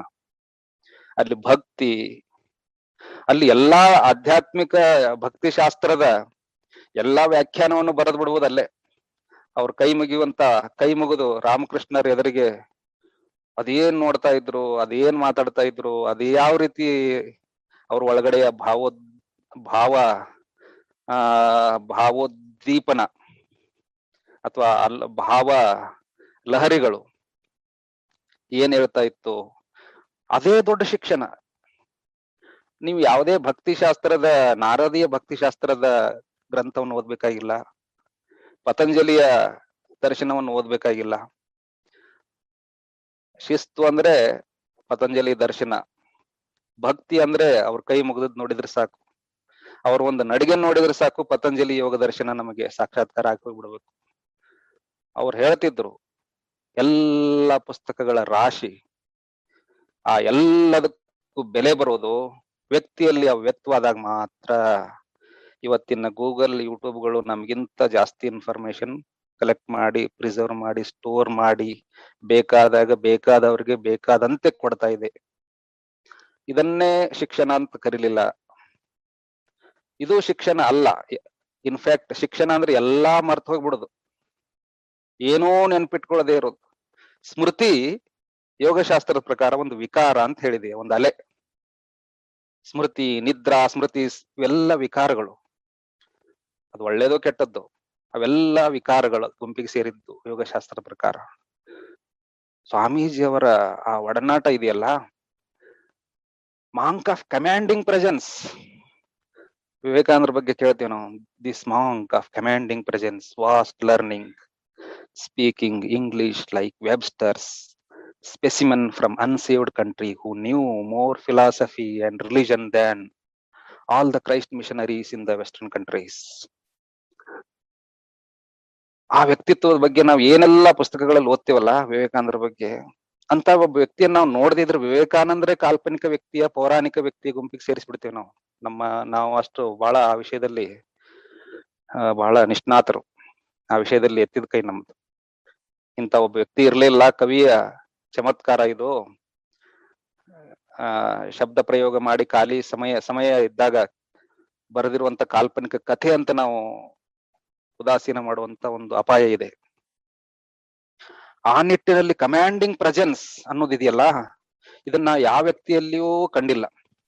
ಸ್ಪೆಸಿಮನ್ ಫ್ರಮ್ ಅನ್ಸೇವ್ಡ್ ಕಂಟ್ರಿ, ಅದೆಲ್ಲ ಅವರ ಬೌದ್ಧಿಕ, ವಿವೇಕಾನಂದರ ಬೌದ್ಧಿಕ ಸಾಮರ್ಥ್ಯ. ಇವರಲ್ಲಿ ಬೌದ್ಧಿಕ ಸಾಮರ್ಥ್ಯ ಅಂತ ಹೇಳಿದ್ರೆ ಎಂತೆಂತ ವ್ಯಕ್ತಿಗಳನ್ನು ಚಿಕ್ಕ ಮಕ್ಕಳಂತೆ ನಡೆಸ್ಕೊಳ್ತಾ ಇದ್ದಂತ ಅವರ ಆತ್ಮಶಕ್ತಿಯ ಆ ಅದ್ಭುತವಾದಂತ ಆ ಸ್ಥೈರ್ಯ, ಧೈರ್ಯ, ದಾರ್ಢ್ಯತೆಯನ್ನ ನಮಗೆ ಕಲ್ಪನೆ ಮಾಡ್ಕೊಳ್ಳೋದಕ್ಕಾಗಲ್ಲ. ಕಾಲೇಜಿನ ದೊಡ್ಡ ದೊಡ್ಡ ಪ್ರೊಫೆಸರ್ಗಳು ಅಥವಾ ದೊಡ್ಡ ದೊಡ್ಡ ಕವಿಗಳು, ಯಾವುದೇ ಕ್ಷೇತ್ರದ ದಿಗ್ಗಜರು ಅವ್ರ ಎದುರಿಗೆ ಬಂದಾಗ ಇವರ ನಗು, ಇವರ ಒಂದು ನೋಟ, ಇವರ ಒಂದು ಮಾತು ಸಾಕು ಅವರನ್ನು ಗೆಲ್ಲುವುದಕ್ಕೆ, ಇನ್ಯಾವುದು ಬೇಕಾಗಿರಲಿಲ್ಲ. ಅಂತ ವ್ಯಕ್ತಿಗಳನ್ನ ನಾವು ನೋಡಿದ್ದೇವೆ. I have seen him, I have heard him, I stayed him, I was with him. Such a phenomenon ಅಂತ ಏನ್ ಕರಿತೀವಲ್ಲ, phenomenon is beyond all comparison. ಯಾರಿಗೂ ಕಂಪೇರ್ ಮಾಡಕ್ಕಾಗಲ್ಲ. He transcends all ordinary ideals and levels. He transcends, ಎಲ್ಲವನ್ನು ಮೀರಿದ ಅತೀತದ ವ್ಯಕ್ತಿತ್ವ. ಅವ್ರ ಬಗ್ಗೆ ಏನ್ ಹೇಳೋದು? ಅವ್ರ ಬಗ್ಗೆ ಏನಾದ್ರೂ ಹೇಳೋದಕ್ಕೆ ಹೊರಟ್ರೆ ನಮಗೆ ಭಾವದಲ್ಲಿ ಅಲ್ಲೋಲ ಕಲ್ಲೋಲವಾಗಿ ಮಾತುಗಳು ನಿಂತು ಹೋಗಿ ಯಾವುದನ್ನು ಹೇಳದೆ ತೋಚದೆ ಸುಮ್ಮನೆ ಇರೋದೇ ಬೆಟರ್ ಅನ್ನುವ ಭಾವ ಪದೇ ಪದೇ ಕಾಡ್ತಾ ಇರುವಾಗ ಯಾವುದನ್ನ ಅವ್ರ ಬಗ್ಗೆ ಏನು ಹೇಳೋದು? ಆ ಪೊನ್ನಂಪೇಟೆಯ ದಿನಚರಿ ಬಗ್ಗೆ ಹೇಳ್ತಾ ಇದ್ದೆ. 5 ಗಂಟೆಗೆ ಅವರು ಚಿಕ್ಕ ಮಕ್ಕಳಂತೆ ಅಷ್ಟು ನಿಷ್ಠೆಯಿಂದ, ಉತ್ಸಾಹದಿಂದ ಅವರು ಆ ಔನ್ನತ್ಯದ ಎತ್ತರದ ಆಧ್ಯಾತ್ಮಿಕ ಭಾವರಾಜ್ಯದಲ್ಲಿ ವಿಹರಿಸ್ತಾ ಇದ್ರೂ ಕೂಡ ನಿನ್ನೆ ಮೊನ್ನೆ ಸೇರಿದಂತ ನಮ್ಮಂತವ್ರ ಜೊತೆಗೆ, ಅಥವಾ ನಾವು ತಪ್ಪಿಸ್ಕೊಳ್ತಿದ್ದೀವಿ, ನಮ್ಮಲ್ಲಿ ಪಂಕ್ಚುಯಾಲಿಟಿ, ರೆಗ್ಯುಲಾರಿಟಿ ಮಿಸ್ ಆಗ್ತಿತ್ತು. ಆದ್ರೆ ಅವರಲ್ಲಿ ಬೆಂಗಳೂರಿಂದ 4 ಗಂಟೆಗೆ ಬಂದ್ರು ಕೂಡ, ಬೆಂಗಳೂರಿಂದ 3 ಗಂಟೆಗೆ ಪೊನ್ನಂಪೇಟೆಗೆ ಬಂದ್ ಸೇರಿದ್ರು ಕೂಡ, ಬೆಂಗಳೂರಿಂದ 2 ಗಂಟೆಗೆ ಬಂದ್ ಸೇರಿದ್ರು ಕೂಡ ಬೆಳಗಿನ ಮಂಗಳಾರತಿಗೆ ಬರ್ತಿದ್ರು, ಪ್ರೇಯರ್ಗೆ ಬರ್ತಿದ್ರು. ಅಂದ್ರೆ ನೀವು ಕಲ್ಪನೆಗೆ ಮೀರಿದ್ದು, ಇದನ್ನ ನೀವು ನಂಬೋದಕ್ಕೆ ಅಸಾಧ್ಯ. ಮತ್ತೆ ಅವ್ರ ದಿನಚರಿ ಅದ್ಭುತವಾದದ್ದು. ಎಲ್ಲ ಅವರ ಬ್ರಹ್ಮಚಾರಿಗಳಿಗೆ ಬ್ರಹ್ಮಚಾರಿಗಳನ್ನ ಭಗವಂತನ ಕೃಪೆಯಿಂದ ಅವರು ಆಮಾಯಂತು ಬ್ರಹ್ಮಚಾರಿನ ಅದು ಏನಿದೆಯಲ್ಲ ತೈತಿರಿ ಉಪನಿಷತ್ತಿನ ಅದನ್ನ ಹಾಗೆ ಆಹ್ವಾನಿಸಿದ್ದು ರಾಮಕೃಷ್ಣ ಪರಮಹಂಸರು ಅವ್ರ ಜೀವನದಲ್ಲಿ ನಾವು ಕರಿತೇವಲ್ಲ ಕೇಳ್ತೇವೆ ಓದ್ತೇವೆ ಅನ್ನೋ ಅದು ಗಮನಕ್ಕೆ ಬರುತ್ತಲ್ಲ. ಎಲ್ಲಿದ್ದೀರಾ ನನ್ನ ಶುದ್ಧ ಅಂತಃಕರಣದ ನಿಷ್ಕಲ್ಮಶ ತ್ಯಾಗಿ ಯುವಕರೇ, ಬನ್ನಿ ನನ್ನ ಎಲ್ಲ ಅನುಭವಗಳು ನಿಮ್ಮ ಮುಂದೆ ಹೇಳ್ಕೋಬೇಕು. ಆ ಒಂದು ತವಕ ತುಡಿತ ಹೇಗೆ ಕಾಳಿಗಾಗಿ ರಾಮಕೃಷ್ಣ ಪರಮಹಂಸರು ವ್ಯಾಕುಲತೆ ಪಟ್ರು, ಹಾಗೆ ವಿವೇಕಾನಂದರಾದಿ ಆದಂತ ಎಲ್ಲರ ಆಗಮನಕ್ಕಾಗಿ ತುದಿಗಾಲ್ ಮೇಲೆ ನಿಂತು ಸಾಯಂಕಾಲ ಆದ್ಮೇಲೆ ದೇವಸ್ಥಾನದ ಮಹಡಿ ಮೇಲೆ ನಿಂತ್ಕೊಂಡು ಆ ಉತ್ಕಟ ಭಾವದಿಂದ ಕರಿತಾ ಇದ್ರು ಅನ್ನೋದನ್ನ ನಾವು ಓದಿದ್ದೇವೆ. ಹಾಗೆ ಸ್ವಾಮೀಜಿ ಹತ್ತಿರ ಬಂದಂತ ಮುಮುಕ್ಷುಗಳನ್ನ ಯಾವ ಮಟ್ಟದಲ್ಲಿ ಸ್ವಾಗತಿಸ್ತಾ ಇದ್ರು. ಅವರ ಅರ್ಹತೆಯನ್ನ ನೋಡ್ತಿರ್ಲಿಲ್ಲ. ಅವ್ರ ಅರ್ಹತೆಯನ್ನು ನೋಡೋದಾದ್ರೆ ನಮ್ಮನ್ನ ಯಾರನ್ನೂ ಸೇರಿಸ್ಕೋಬೇಕಾಗಿರ್ಲಿಲ್ಲ. ಅವ್ರು ಅರ್ಹತೆಯ ಮಾನದಂಡದಿಂದ ಅವ್ರು ಯಾರನ್ನೂ ಸೇರಿಸ್ಕೊಳ್ಳಿಲ್ಲ. ಪ್ರತಿಯೊಬ್ಬರಿಗೂ ಅವಕಾಶ ಕೊಟ್ರು. ಪ್ರಾರಂಭದಲ್ಲಿ ಇಷ್ಟು ಮುಕ್ತವಾಗಿ ಎಲ್ಲರನ್ನೂ ಸೇರಿಸ್ಕೊಂಡ್ಬಿಡ್ತಾರಲ್ಲ ಅನ್ನುವಂತ ಭಾವ ಹಲವರಿಗೆ, ಅವರ ಆಪ್ತ ವಲಯದಲ್ಲಿದ್ದಂಥವರಿಗೆ, ಸೀನಿಯರ್ ಬ್ರಹ್ಮಚಾರಿಗಳಿಗೆ, ಬಹಳ ಬುದ್ಧಿವಂತ ವ್ಯಕ್ತಿಗಳೆಲ್ಲ ಇದ್ರು. ಅವರೆಲ್ಲರಿಗೂ ಅನಿಸಿತ್ತೇನೋ. ಆದ್ರೆ ಸ್ವಾಮೀಜಿಯವರ ಒಂದು ಆಲೋಚನಾ ದಾಟಿಯೇ ಬೇರೆ. ಅವರು ಬಹಳ ಅದ್ಭುತವಾದ ರೀತಿಯಲ್ಲಿ ಪ್ರತಿಯೊಂದನ್ನು ಗಮನಿಸ್ತಾ ಇದ್ರು. ಅವ್ರ ಎಲ್ಲೇ ಹೋಗ್ಲಿ, ಏನೇ ಮಾಡ್ಲಿ, ಅವ್ರು ನಮಗೆ ಹೇಳಿಕೊಟ್ಟಿದಂತ ದೊಡ್ಡ ಶಿಕ್ಷಣ ಅಂತ ಹೇಳಿದ್ರೆ, ಪ್ರತಿಯೊಂದನ್ನು ಕೂಲಂಕುಷವಾಗಿ ಸೂಕ್ಷ್ಮವಾಗಿ ಗಮನಿಸುವಂತ ಆ ಶಕ್ತಿ ಇದೆಯಲ್ಲ, ಅದನ್ನ ನಾವು ಗಮನಿಸಿದ್ರೆ ಗೊತ್ತಾಗ್ತಿತ್ತು. ಯಾರದೇ ಮನೆಗೆ ಹೋಗಿ ಅವ್ರ ಮನೆ ಒಳಗೆ ಹೋದ ತಕ್ಷಣ ಅಲ್ಲಿರುವ ಅಲ್ಲೋಲ ಕಲ್ಲೋಲ ವ್ಯವಸ್ಥೆಯನ್ನು ನೋಡ್ಬಿಟ್ಟು ಇಲ್ಲಿ ಎಷ್ಟೊತ್ತಿರ್ಬೇಕು ಅಂತ ಡಿಸೈಡ್ ಮಾಡ್ತಿದ್ರು ಅವರು. ಯಾವುದೇ ಆಶ್ರಮಕ್ಕೆ ಬರ್ಲಿ, ಯಾವುದೇ ಸ್ಥಳಕ್ಕೆ ಹೋಗ್ಲಿ, ಯಾವುದೇ ಕಾರ್ಯಕ್ರಮಗಳಿಗೆ ಹೋಗ್ಲಿ, ಯಾವುದೇ ವ್ಯಕ್ತಿಗೆ ಹತ್ತಿರ 2 ವಾಕ್ಯನೋ 3 ವಾಕ್ಯನೋ ಇವ್ನ ಜೊತೆಗೆ ಮಾತಾಡುವಂತ ಯೋಚನೆ ಮಾಡ್ತಿದ್ರು ಅವರು. ಅಂದ್ರೆ ಅಲ್ಲಿ ಯಾವ ಕಾರಣಕ್ಕೂ ಉದಾಸೀನತೆಗೆ ಅಥವಾ ಅವ್ರ ಹತ್ತಿರ ಅವ್ರ ಒಂದೊಂದು ಕ್ಷಣವನ್ನು $1 ಮಿಲಿಯನ್ ರೂಪದಲ್ಲಿ $1 ಮಿಲಿಯನ್ ಬೆಲೆ ಕಟ್ಟಲಾಗದಷ್ಟ್ರ ಮಟ್ಟಿಗೆ ಅವರು 1 ಸೆಕೆಂಡ್ ಅದನ್ನ ಯಾರೋ ಒಬ್ರು $1 ಇಂದ ಖರೀದಿಸಬಹುದು ಅಂತ ಅವ್ರ ಹತ್ತಿರ ಯಾರಿಗೂ ಆ ಪ್ರಯತ್ನ ಮಾಡೋದಕ್ಕೆ ಆಗ್ತಿರ್ಲಿಲ್ಲ. 1 ಸೆಕೆಂಡ್ ಅವ್ರಿಗೆ ಬಹಳ ದೊಡ್ಡದಾಗಿತ್ತು $1 ಮಿಲಿಯನ್ ಕರೆನ್ಸಿಗಿಂತ. ಆ ಮಟ್ಟದಲ್ಲಿ ತೀವ್ರವಾದ ಬದುಕು, ನಿತ್ಯ ಅದ್ಭುತವಾದಂತ ಆನಂದದ ಬದುಕು, ಪ್ರತಿಯೊಂದನ್ನು ಬಹಳಷ್ಟು ಅದ್ಭುತವಾದ ರೀತಿಯಲ್ಲಿ ಸೀರಿಯಸ್ ಆಗಿ ಸ್ವೀಕರಿಸಿದಂತ ಬದುಕು, ಮತ್ತು ಇತರರನ್ನು ಆ ನಿಟ್ಟಿನಲ್ಲಿ ಪ್ರೇರೇಪಿಸ್ತಾ ಇರುವಂತ ಒಂದು ಮನಸ್ಥಿತಿ, ಮತ್ತು ಅವರ ಭಾಷೆ, ಏನು ಅದ್ಭುತ ಭಾಷೆ. ನಾವು ಅವರ ಭಾಷೆ, ಅವರ ಹಾಡು, ಅವರ ಬರವಣಿಗೆ, ಅವರ ಅಕ್ಷರಗಳು, ಅವರ ವ್ಯಕ್ತಿತ್ವ, ನಾವು ಸುಮ್ಮನೆ ಉತ್ಪ್ರೇಕ್ಷೆ ಅಂತ ಅನ್ಕೋಬೇಡಿ. ಕೃಷ್ಣನಲ್ಲಿ ನಾವು ಮಧುರಾಷ್ಟಕ ಇದೆಯಲ್ಲ, ಅದನ್ನ ಪುರುಷೋತ್ತಮಾನಜಿಂದ ಜಸ್ಟ್ ನೀವು ಪ್ರತಿಯೊಂದನ್ನು ಹೋಲಿಕೆ ಮಾಡ್ಬಿಡಿ ಅಷ್ಟೇ. ಮಧುರಾಷ್ಟಕ ಎಲ್ಲ ಮಧುರ, ಎಲ್ಲ ಅದ್ಭುತ, ಎಲ್ಲ ಸುಂದರ, ಎಲ್ಲ ಮಂಗಲ. ಅವರ ಬಟ್ಟೆ, ಅವರ ಕನ್ನಡಕ, ಅವರ ನಡಿಗೆ, ಅವರ ಭಾಷೆ, ಅವರ ಮಾತು, ಅವರ ಹಾಡು, ಇದು ನನಗೆ ಏನ್ ಕಲ್ಪನೆಗೆ ತಂದು ಕೊಡತ್ತೆ ಅಂತ ಹೇಳಿದ್ರೆ, ಶ್ರೀಮದ್ ರಾಮಾಯಣದಲ್ಲಿ ಕಿಷ್ಕಿಂಧ ಕಾಂಡದಲ್ಲಿ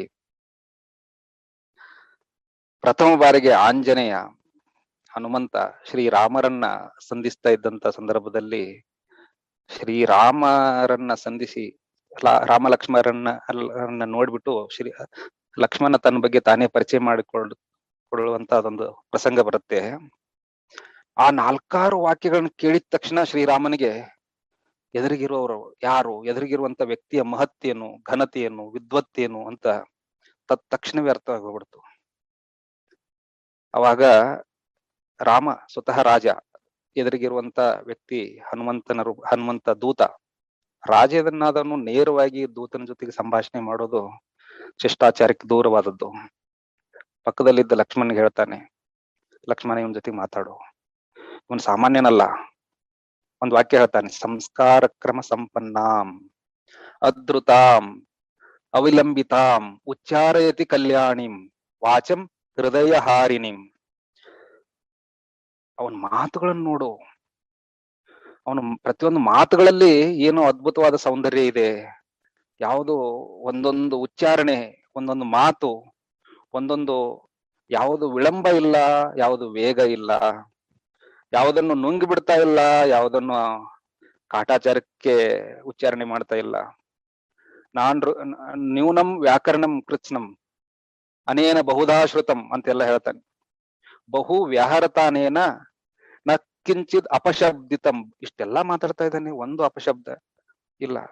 ನಾನು ಇಷ್ಟೋ ತನಕ ಮಾತಾಡ್ತಾ ಇದ್ದಾಗ ನಿಮ್ಗೆ ಎಷ್ಟೊಂದು ಶಬ್ದಗಳ ಬಗ್ಗೆ ನಿಮಗೆ ಗೊಂದಲ ಆಗಿರ್ಬೋದು, ಅಪಶಬ್ದಗಳು ಬಂದು ಹೋಗಿರ್ಬೋದು. ಆದರೆ ಸ್ವಾಮೀಜಿಯ ಒಂದೊಂದು ಮಾತು, ಒಂದೊಂದು ಆಲೋಚನೆಯಲ್ಲಿ ಸ್ಪಷ್ಟತೆ, ಅವರ ನೋಟದಲ್ಲಿ ತೀಕ್ಷ್ಣತೆ, ಅವರ ನಡಿಗೆಯಲ್ಲಿ ನಿಖರತೆ, ಅದ್ಭುತ ಅದ್ಭುತ. ಋಗ್ವೇದ, ಯಜುರ್ವೇದ, ಸಾಮವೇದಗಳನ್ನು ಓದಿದಂತ ಘನ ಪಾಂಡಿತ್ಯ ಪ್ರಿಯರಿಗೂ ಕೂಡ ಸಾಧ್ಯವಾಗದ ಒಂದು ಅದ್ಭುತವಾದಂತ ಅಲಂಕಾರಗಳಿವು. ನಾವು ಎಷ್ಟೊಂದ್ ಜನ ಪಂಡಿತರನ್ನ ನೋಡಿದ್ದೇವೆ, ಅದಾದ್ಮೇಲೆ ಎಷ್ಟೊಂದು ವಿದ್ವಾಂಸರನ್ನ ಜೊತೆಗೆ ಸಂಭಾಷಣೆ ಮಾಡಿದೀವಿ, ಎಲ್ಲ ದೊಡ್ಡ ದೊಡ್ಡ ವ್ಯಕ್ತಿ. ಆದ್ರೆ ಸ್ವಾಮೀಜಿ ಅವ್ರು ಯಾವ ಶಾಸ್ತ್ರ ಗ್ರಂಥಗಳನ್ನ ಓದಿದ್ರು ನಮಗ್ ಗೊತ್ತಿಲ್ಲ, ಅವರ ಸಾಧನೆ ಬಗ್ಗೆ ನಮ್ಗೆ ಗೊತ್ತಿಲ್ಲ. ಆ ಸಾಧನೆಯ ಮಹಿಮೆ, ಆಧ್ಯಾತ್ಮಿಕ ಔನ್ನತ್ಯವನ್ನು ಅಳಿಯುವಷ್ಟರ ಮಟ್ಟಿಗೆ ನಮ್ಮಲ್ಲಿ ಆಧ್ಯಾತ್ಮಿಕ ಶಕ್ತಿ ಇಲ್ಲ. ಇವೆಲ್ಲದರ ಜೊತೆಗೆ ಅಂತ ವ್ಯಕ್ತಿ ಅವ್ರ ಜೊತೆಗಿದ್ದಾಗ ಆಗ್ತಾ ಇದ್ದಂತ ಅದೇನೋ ನಮಗೊಂದು ಹುಚ್ಚಿಡಿದ್ ಬಿಟ್ಟಿದೆಯೋ ಗೊತ್ತಿಲ್ಲ, ಅಥವಾ ನಮಗೆ ಸ್ವಾಮೀಜಿಯವರ ಅವ್ರ ಬೆನ್ನ ಹತ್ತಿ ಬಿಟ್ಟಿದ್ದಾರೆ, ನಮ್ಮನ್ನ ಆವರಿಸ್ಬಿಟ್ಟಿದ್ದಾರೆ, ಕನಕನ್ನದಲ್ಲೂ ನಮ್ಮನ್ನ ಅವರು ಮರಳುಗೊಳಿಸ್ಬಿಟ್ಟಿದ್ದಾರೆ, ಅಥವಾ ನಾವು ಅವರಿಂದ ಹುಚ್ಚರಾಗಿ ಬಿಟ್ಟಿದ್ದೇವೆ ಅಂತ ನೀವು ಅನ್ಕೊಂಡ್ರು ತಪ್ಪೇನಿಲ್ಲ. ಆ ಮಟ್ಟದಲ್ಲಿ ನಮ್ಮನ್ನ ಅವರು ಪೂರ್ತಿಯಾಗಿ ಅವ್ರ ಸೆಳೆತ ಕೇಳ್ಕೊಳ್ಬೇಕಾದಂತ ಶಕ್ತಿ ಯಾವುದು? ನಾವು ಏನ್ ಸುಮ್ಮನೆ ಅದಕ್ಕಿಂತ ಪೂರ್ವದಲ್ಲಿ ಈ ರಾಮಕೃಷ್ಣ ಆಶ್ರಮಕ್ಕೆ ಯಾಕೆ ಸೇರ್ಬೇಕು ಅಂತ ಯೋಚನೆ ಮಾಡಿದಂತ ವ್ಯಕ್ತಿಗಳು ಕೂಡ ನಾವು ಕೂಡ ಇದ್ದೇವೆ. ನಾವೇನ್ ಸಾಮಾನ್ಯರಲ್ಲ. ಅದರಲ್ಲಿ ಏನಿದೆ ವಿಶೇಷತೆ? ಬೇರೆ ಎಷ್ಟೊಂದು ಸಂಪ್ರದಾಯ, ಎಷ್ಟೊಂದು ಎಲ್ಲ ಮೊನಾಸ್ಟ್ರೀಸ್ ಎಲ್ಲ ಇದೆ. ಅವ್ರ ಹತ್ರಕ್ಕೆ ಬಂದ್ಮೇಲೆ ಇದೆಲ್ಲ ಆಲೋಚನೆಗಳು ಬಂದ್ರು ಕೂಡ ಇವೆಲ್ಲ ಬಂದು ಹೋದಂತ ವಿಚಾರಗಳನ್ನ ನಿಮ್ ಗಮನಕ್ಕೆ ತರ್ತಾ ಇದ್ದೀನಿ. ಆದ್ರೆ ಈ ಎಲ್ಲದರ ಮಧ್ಯ ಅವರು ಆ ದೈವಿ ಗಾನ, ಎಷ್ಟೊಂದ್ ಜನ ಸಂಗೀತಗಾರರ ಸಂಗೀತವನ್ನು ಕೇಳಿದೀವಿ ನಾವು.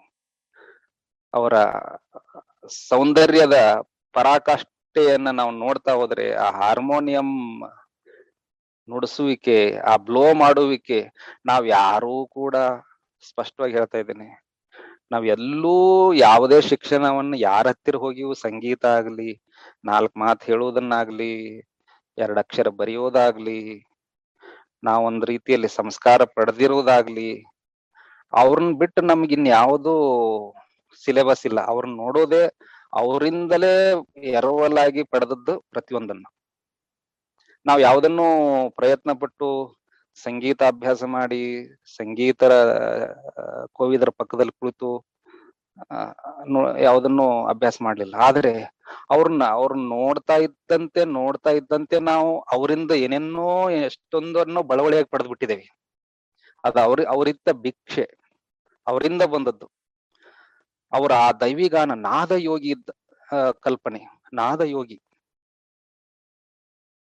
ಆ ಅದ್ಭುತವಾದಂತ ಭಜನೆಯ ಸಂಕೀರ್ತನೆಯ, ನಾವು ಪುರಂದರದಾಸರ ಒಂದು ದಾಸ ಪರಂಪರೆಯ ಬಗ್ಗೆ ನಾವೆಲ್ಲ ಕೇಳಿದ್ದೇವೆ. ಆದ್ರೆ ಇವತ್ತು ಅವ್ರು ನೇರವಾಗಿ ಯಾರಿಗೂ ಹಾರ್ಮೋನಿಯಂ ಹೇಳ್ಕೊಟ್ಟಿಲ್ಲ, ನೇರವಾಗಿ ಎಷ್ಟೋ ಜನರಿಗೆ ಭಜನೆ ಹೇಳ್ಕೊಟ್ಟಿಲ್ಲ.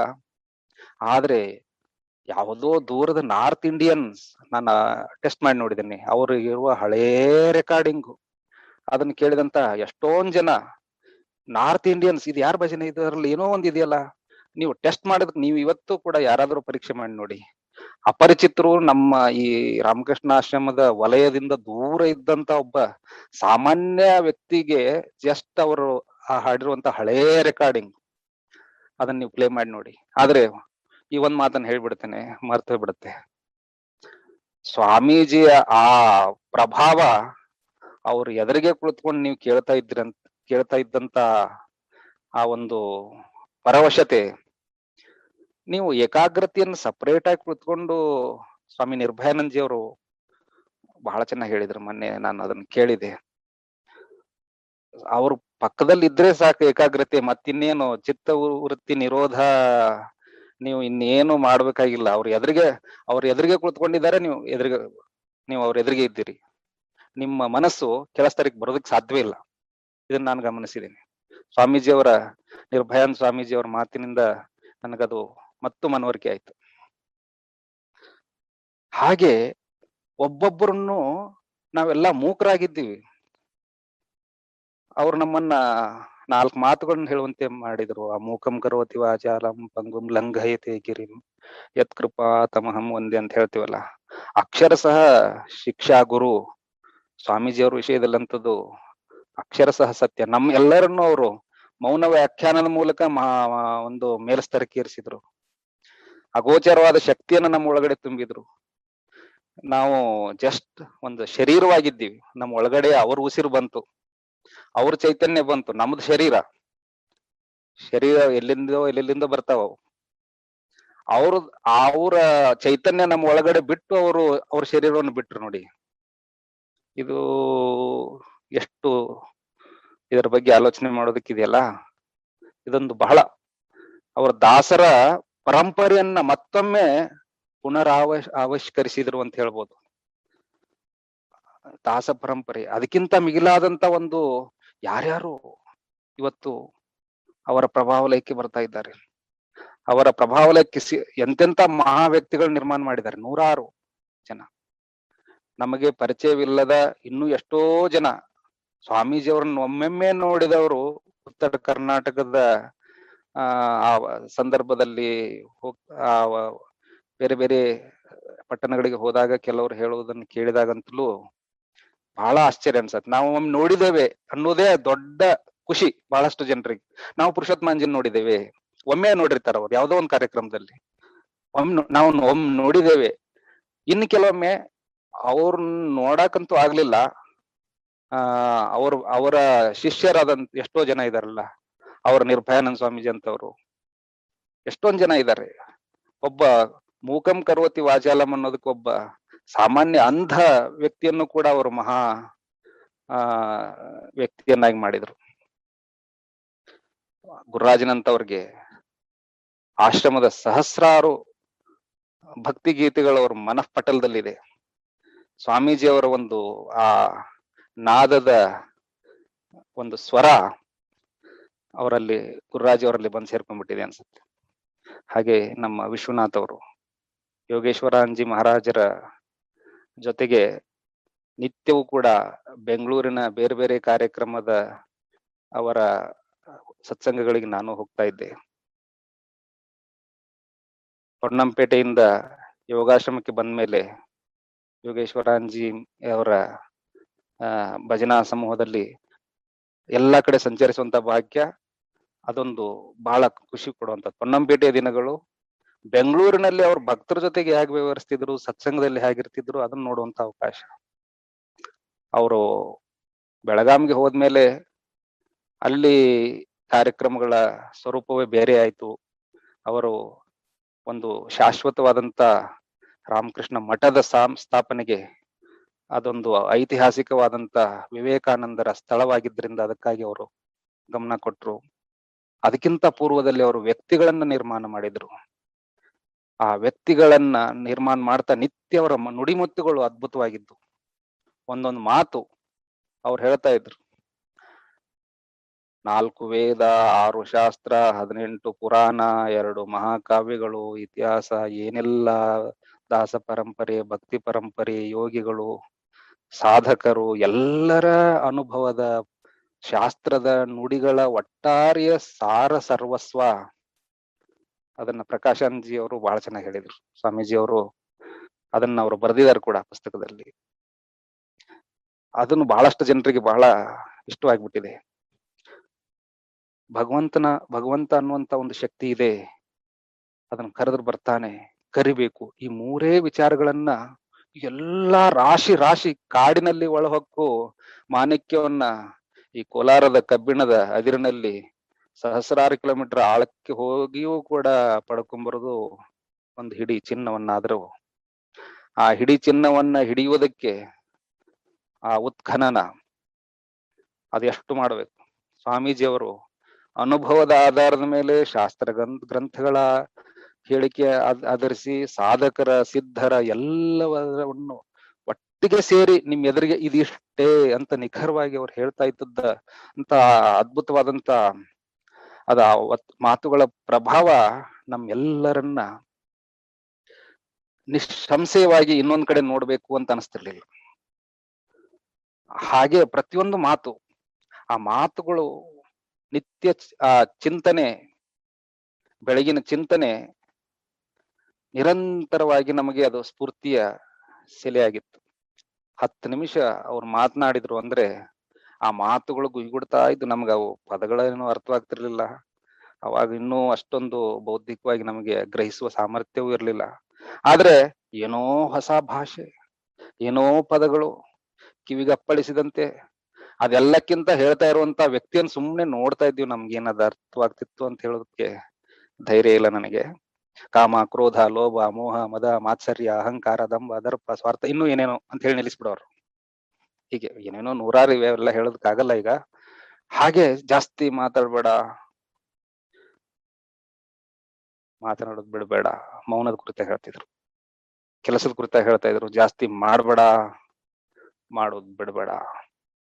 ಮಂಡೆ ಬೋಳಿಸ್ತವರೆಲ್ಲ, ಕಾವಿ ತೊಟ್ಟವರೆಲ್ಲ ಸನ್ಯಾಸಿಗಳಲ್ಲ ಅಂತ ಹೇಳ್ತಿದ್ರು. ಸಾಧು ಸಾವಧಾನ್ ಅಂತ ಹೇಳ್ತಿದ್ರು. ಅಷ್ಟೇ ಯಾಕೆ ಭಕ್ತರನ್ನು ಬಿಟ್ಟಿಲ್ಲ, ಬಾಗಿದವರೆಲ್ಲ ಭಕ್ತರಲ್ಲ, ಬಾಗಿದವರೆಲ್ಲ ಭಕ್ತರಲ್ಲ. ನಮ್ಗ ಅವಾಗ ಏನ್ ಅರ್ಥ ಆಗ್ತಿರ್ಲಿಲ್ಲ. ಇವಾಗ ಬೆಂಗಳೂರಲ್ಲಿ ಬಂದು ಭಕ್ತರ ಜೊತೆ ಒಡನಾಟ ಮಾಡ್ತಾ ಇದ್ದಂತ ಸಂದರ್ಭದಲ್ಲಿ ಭಕ್ತರು ಯಾಕಾಗ ಬಾಗ್ತಾ ಇದ್ದಾರೆ, ಬಾಗಿದವರೆಲ್ಲ ಭಕ್ತರಲ್ಲ ಅಂತ ಸ್ವಲ್ಪ ಅರ್ಥ ಆಗ್ತಾ ಇದೆ, ಅವರಷ್ಟು ಅರ್ಥ ಆಗಿಲ್ಲ. ಸಾಧುಗಳು ಸನ್ಯಾಸಿಗಳು ಹಣ ಕೇಳಬಾರ್ದು, ಭಕ್ತರು ಕೊಡದೆ ಇರಬಾರ್ದು. ನೋಡಿ, ಇಬ್ಬರಿಗೂ ಒಂದೇ ವಾಕ್ಯದಲ್ಲಿ ಬಿಸಿ ಮುಟ್ಟಿಸ್ತಿದ್ರು. ಸನ್ಯಾಸಿ ಹಣ ಕೇಳ್ತಾನೆ ಅಂದ್ರೆ ಮುಗಿದು ಹೋಯ್ತು, ಇನ್ನೇನು ವ್ಯಾಖ್ಯಾನ ಕೊಡ್ಬೇಕಾಗಿಲ್ಲ, ಅಷ್ಟೇ. ನೀವೇನೇ ಕಾರಣ ಹೇಳಿ, ಏನೇ ದೊಡ್ಡ ದೊಡ್ಡ ಪ್ರಾಜೆಕ್ಟ್ ಹೇಳಿ, ಜನರಿಗೆ ಅರ್ಥವಾಯ್ತು ಅಂದ್ರೆ ಅವ್ರಿಗೆ ಗೊತ್ತಾಗತ್ತೆ ಇದು ಒಳ್ಳೆ ಕಾರ್ಯ ಮಾಡ್ಬೇಕು ಅಂತ ಬರ್ತಾರೆ. ಇಲ್ಲ ಆಗಿಲ್ಲ ಅಂದ್ರೆ ರಾಮಕೃಷ್ಣರ ಇಚ್ಛೆ, ನಮ್ ಸಾಧನೆ ಮಾಡ್ಕೊಂಡು ನಾವು ಶಾಂತವಾಗಿರ್ಬೇಕು ಅಂತ ಅವರ ಆಜ್ಞೆ. ಅದನ್ನ ನಾವು ಅನುಸರಿಸಬೇಕಾಗಿದೆ. ನಿರಂತರವಾಗಿ ಒಂದೊಂದು ಶಬ್ದ ಹೇಳ್ತಾ ಇದ್ರಲ್ಲ, ಕಾಮ, ಕ್ರೋಧ, ಭಕ್ತಿ, ಜ್ಞಾನ, ಆ ಪದಗಳೇ ಒಂದು ಮೂರ್ತಿ ರೂಪವನ್ನು ತಾಳಿ ಎದುರಿಗೆ ಬಂದು ಕುಣಿದಾಡ್ತಾ ಇದ್ದಾವೆ ಅನ್ನೋ ತರ ಅವ್ರು ಹೇಳ್ತಾ ಇದ್ರು. ಹೇಗೆ ಕಾಮ ಒಂದು ಅಲೆ, ಪ್ರಾರಂಭದ ಅಲೆ, ಹೇಗೆ ಅದು ಪೂರ್ಣವಾಗಿ ನಿಮ್ಮನ್ನ ಆವರಿಸಿಕೊಂಡು ನೀವು ಯಾವ ಮೂಲೆಯಲ್ಲಿ ನಿಮ್ಮನ್ನ ಬಿಸಾಕತ್ತೆ ಅನ್ನೋದನ್ನ ಅವ್ರು ರೂಪಕವಾಗಿ ಹೇಳ್ತಾ ಇದ್ದದ್ದು ನಮ್ಗೆ ಇನ್ನೂ ಅದನ್ನ ಮರೀದಕ್ ಸಾಧ್ಯವೇ ಇಲ್ಲ. ಕ್ರೋಧ ಅದು ಹೇಗೆ ಸಣ್ಣದಾಗಿ ಪ್ರಾರಂಭವಾಗಿ ಹೇಗೆ ವ್ಯಕ್ತಿಯನ್ನ ಆವರಿಸಿ ಮುಳುಗಿಸ್ಬಿಡತ್ತೆ. ಭಕ್ತಿ, ಜ್ಞಾನ, ಒಂದೊಂದು ಪದಾನು ಕಾಟಾಚಾರಕ್ಕೆ ಅಥವಾ ಶಬ್ದದಲ್ಲಿ ಇದಾವ, ಪುಸ್ತಕದಲ್ಲಿ ಇದೆ ಅಥವಾ ನನ್ಗೆ ಗೊತ್ತಿದೆ ಅಂತವರು ಬಿಟ್ಟಿಯಾಗಿ ಸಿಕ್ತು ಬಳಸ್ಬಿಟ್ರೆ ಜನರಂಜನೀಯ, ಜನ ಮರಳಾಗ್ತಾರೆ, ಈ ಯಾವ ಉದ್ದೇಶದಿಂದ ಅವ್ರ ಪದಗಳನ್ನು ಬಳಕೆ ಮಾಡ್ತಿರ್ಲಿಲ್ಲ. ಸರಸ್ವತಿಯ ಆ ರೀತಿಯಾಗಿ ಅವರು ಸರಸ್ವತಿಯ ಜ್ಞಾನವನ್ನ ಮೂರ್ಖಾಸಿಗೆ ಬಳಸ್ಕೊಳ್ಳಿಲ್ಲ. ಬಹಳಷ್ಟು ಜನ ನಾವು ಶಬ್ದಗಳನ್ನ ಆ ತರ ಬಳಸ್ಕೊಳ್ತೇವೆ. ಶಬ್ದಗಳನ್ನ ಅವ್ರಿಗೆ ಶಬ್ದಗಳು ದೇವತೆಗಳಾಗಿ ಕುಣಿದಾಡ್ತಾ ಇದ್ವು. ವಾಗರ್ತ ಸಂಪೃಕ್ತ ವಾಗರ್ತ ಪ್ರತಿಪತ್ತಯೇ ಜಗತಃ ಪಿತರವು ಒಂದೇ ಪಾರ್ವತಿ ಪರಮೇಶ್ವರ. ಆ ನಿಟ್ಟಿನಲ್ಲಿ ಪ್ರತಿಯೊಂದಕ್ಕೂ ಅವರು ಆ ಒಂದು ಅದರ ಘನತೆ, ಅವ್ರು ಒಂದು ಯಾವುದೋ ಒಂದು ಗಿಡದಲ್ಲಿ ಹೂ ಚೆನ್ನಾಗಿ ಬಿಟ್ಟದ್ದನ್ನು ಕಂಡು ಅವ್ರ ಹತ್ತಿರದಲ್ಲಿ ದಾರಿಯಲ್ಲಿ ಓಡಾಡೋದಕ್ಕೆ ಅವ್ರ ನೋಟ, ಆ ಕ್ಷಣದ ಸಂತೋಷಕ್ಕೋಸ್ಕರ ಆ ಅದ್ಭುತವಾದ ಹೂವನ್ನ ಅವ್ರದೇ ಆದಂತ ಒಂದು ಭಾವಭಂಗಿಯಲ್ಲಿ ಆ ಹೂವಿನ ಗಿಡಕ್ಕೆ ತೊಂದರೆ ಆಗದಂತೆ ಬಿಡಿಸ್ಕೊಂಡ್ ಬಂದು, ಕಿತ್ಕೊಂಡಲ್ಲ, ಅಥವಾ ಕಡ್ಕೊಂಡಲ್ಲ ಕಿತ್ಕೊಂಡಲ್ಲ ಅದನ್ನ ಆಯ್ಕೊಂಡು ಬಿಡಿಸ್ಕೊಂಡು ಅಂತ ಹೇಳ್ಬೋದು. ಬಿಡಿಸುವಿಕೆ ಅದನ್ನ ತಂದು ಆ ಇನ್ನೊಂದು ಗಿಡಕ್ಕೆ ಅದನ್ನ ರಬ್ಬರ್ ಬೈಂಡಿಂಗ್ ಟೇಪ್ ಇಂದ ಗಮ್ ಟೇಪ್ ಇಂದ ಅಂಟಿಸ್ತಾ ಇದ್ರು. ಅದಕ್ಕೂ ಅವ್ರಿಗೆ ಸಮಯ ಇತ್ತು. ಇಷ್ಟೆಲ್ಲಾ ಸಾಧನೆಗಳ ಮಧ್ಯೆ ಇಷ್ಟೆಲ್ಲಾ ನೂರಾರು ಸಾಧಕರುಗಳು, ನೂರಾರು ಸಂಸ್ಥೆಗಳ ಕಾರ್ಯಭಾರ, ಆಮೇಲೆ ಸಹಸ್ರಾರ ಆಧ್ಯಾತ್ಮಿಕ ವ್ಯಕ್ತಿಗಳ ನಿರಂತರ ಅವ್ರಿಗೆ ಸ್ಪಂದಿಸ್ಬೇಕಾಗಿದೆ. ದೊಡ್ಡ ದೊಡ್ಡ ಕಾರ್ಯಕ್ರಮಗಳ ಜವಾಬ್ದಾರಿ, ಅವರಿಗೆ ಉಸಿರಾಡುವುದಕ್ಕೆ ಕೈಯನ್ನು ಅಲ್ಲಾಡಿಸ್ತಾ, ಎರಡು ಕೈಯನ್ನ ಬಹಳ ಅವರ ಷೋಡಶ ಗುಣ ಸಂಪನ್ನ ಅಂತೇಳಿ ಶ್ರೀರಾಮನನ್ನ ನಾವು ಹೇಳ್ತೀವಲ್ಲ, ಆ ನಿಟ್ಟಿನಲ್ಲಿ ಅವ್ರ ನೇರವಾಗಿ ಆ ಕಡೆಯಿಂದ ಹಾಸ್ಪಿಟಲ್ ಇಂದ ಪ್ರೇಯರ್ ಹಾಲ್ಗೆ ಅವ್ರು ನಡ್ಕೊಂಡ್ ಬರುವುದನ್ನ, ಪ್ರೇಯರ್ ಹಾಲಿಂದ ಆ ಕಡೆ ಹೋಗುವುದನ್ನ ಸುಮ್ನೆ ನಾವು ನೋಡ್ತಾ ಇದ್ರೇನೆ ನಮಗೊಂದು ಮರಳುಗೊಳಿಸ್ಬಿಟ್ರು ಅವರು. ಆತರ ಒಂದು ಸುಂದರತೆ ಅವರು ಆ ಮಟ್ಟದ ಪ್ರತಿಯೊಂದನ್ನು, ಆ ವ್ಯಕ್ತಿ ಆಗ್ಲಿ ವಸ್ತುವಾಗ್ಲಿ ಪ್ರತಿಯೊಂದರಲ್ಲಿಯೂ ಒಂದೊಂದು ಸಂದರ್ಭದಲ್ಲಿ ಸಣ್ಣ ಪುಟ್ಟ ನಗಣ್ಯ ಅಂತ ನಾವು ಜನಸಾಮಾನ್ಯರು ಭಾವಿಸುವಂತದ್ದನ್ನು ಕೂಡ ಅವರು ಆಸ್ವಾದಿಸ್ತಾ ಇದ್ದಂತದ್ದನ್ನ, ಪ್ರತಿಯೊಬ್ಬ ವ್ಯಕ್ತಿಯಲ್ಲಿರುವಂತ ಗುಣಾವಗುಣಗಳನ್ನ ಅವಲೋಕಿಸಿ ಆ ವ್ಯಕ್ತಿಯ ಬೆಳವಣಿಗೆಗೆ ಪೂರಕವಾದಂತ ವಿಷಯಗಳನ್ನ ಕುರಿತಾಗಿ ಉತ್ತೇಜನ ಕೊಡ್ತಾ ಇದ್ದದ್ದಂತೂ ದೊಡ್ಡ ವಿಸ್ಮಯವೇ ಅದು. ನಮಗೆ ಗೊತ್ತಿರ್ಲಿಲ್ಲ ನಮ್ಮಲ್ಲಿ ಏನಿದೆ ಅಂತ. ನೂರಾರು ಜನ ಸಾಧಕರು, ತ್ಯಾಗಿಗಳು ಅವ್ರಿಗೆಲ್ಲ ಸ್ಫೂರ್ತಿ ಕೊಟ್ರು. ಅವ್ರಿಗೆ ಯಾರಿಗೂ ಗೊತ್ತಿರ್ಲಿಲ್ಲ ಅವರಲ್ಲಿ ಏನಿದೆ ಅಂತ. ಇವತ್ತು ಅವರೆಲ್ಲರೂ ಕೂಡ ಅಸಾಮಾನ್ಯ ಸಾಧಕರಾಗಿ ಸಮಾಜದ ಸರ್ವಾಂಗೀಣ ಪ್ರಗತಿಗೆ ತಮ್ಮದೇ ಆದಂತ ಅದ್ಭುತವಾದ ಕಾಣಿಕೆಯನ್ನ ಕೊಡುವಂತೆ ಮಾಡಿದಂತ ವ್ಯಕ್ತಿ ಇವರು ಆಗ್ಬೇಕಾಗಿದೆ ಅಂತ ಹೇಳುವುದಾದ್ರೆ, ಇವರು ಅವರ ಕುರಿತಾಗಿ ಎಷ್ಟು ಗಮನ ಕೊಟ್ಟಿರ್ಬೇಕು, ಇವೆಲ್ಲನೂ ನಾವು ಬಹಳಷ್ಟು ಆಲೋಚನೆ ಮಾಡುವಂತದ್ದು. ಅವರೊಬ್ರು ಏನು ಅನ್ನೋದನ್ನ ಅರ್ಥ ಮಾಡ್ಕೊಳ್ಳೋದಕ್ಕೆ ಅಂತಹ ಅವರೇ ಇನ್ನೊಬ್ರು ಬರ್ಬೇಕು. ವಿವೇಕಾನಂದ ಹೇಳಿದ್ರಲ್ಲ, ಈ ವಿವೇಕಾನಂದ ಏನು ಅನ್ನೋದನ್ನ ಅರ್ಥ ಮಾಡಿಕೊಳ್ಳೋದಕ್ಕೆ ಇನ್ನೊಬ್ಬ ವಿವೇಕಾನಂದನೇ ಬರಬೇಕು. ಅವರು ಅಕಸ್ಮಾತ್ ಅವರೊಬ್ರು ಈ ಕರ್ನಾಟಕದಲ್ಲಿ ಇರ್ಲಿಲ್ಲ ಅಂತ ಇಟ್ಕೊಳ್ಳಿ, ಸುಮ್ನೆ ಇಂಥದ್ ಕಲ್ಪನೆ, ಇಂಥದ್ರ ಹೀನೋಪಮೇಯ ಅನಿಸ್ಬೋದು ನಿಮ್ಗಿದು, ಅಥವಾ ಇನ್ ಯಾವುದೋ ಭಾವನೆಗಳನ್ನ ನಿಮ್ಗೆ ಭಾವನಾ ವಿಕಾರಗಳನ್ನ ತಾಳಬಹುದು ನೀವು ಅದ್ರ ಈ ಮಾತುಗಳನ್ನ ಕೇಳಿದಾಗ. ಆದ್ರೆ ಸುಮ್ನೆ ಯಾವುದೇ ಪ್ರೀತಿಯ ಜೊತೆಗೆ ಭಯಾನೂ ಇರುತ್ತಲ್ಲ, ತಾಯಿಗೆ ಮಕ್ಕಳ ಮೇಲೆ ಪ್ರೀತಿ ಇರುತ್ತೆ, ಹಾಗೆ ಅದನ್ನ ಕಳ್ಕೊಳ್ಬಹುದು ಅನ್ನೋ ಭಯ ಇಲ್ದೇ ಇರುವಂತ ಕಲ್ಪನೆ ಮಾಡ್ಕೊಳ್ಳೋದಕ್ಕೆ ಸಾಧ್ಯವಿಲ್ಲ ನಾವು. ಇವತ್ತು ಕರ್ನಾಟಕದಾದ್ಯಂತ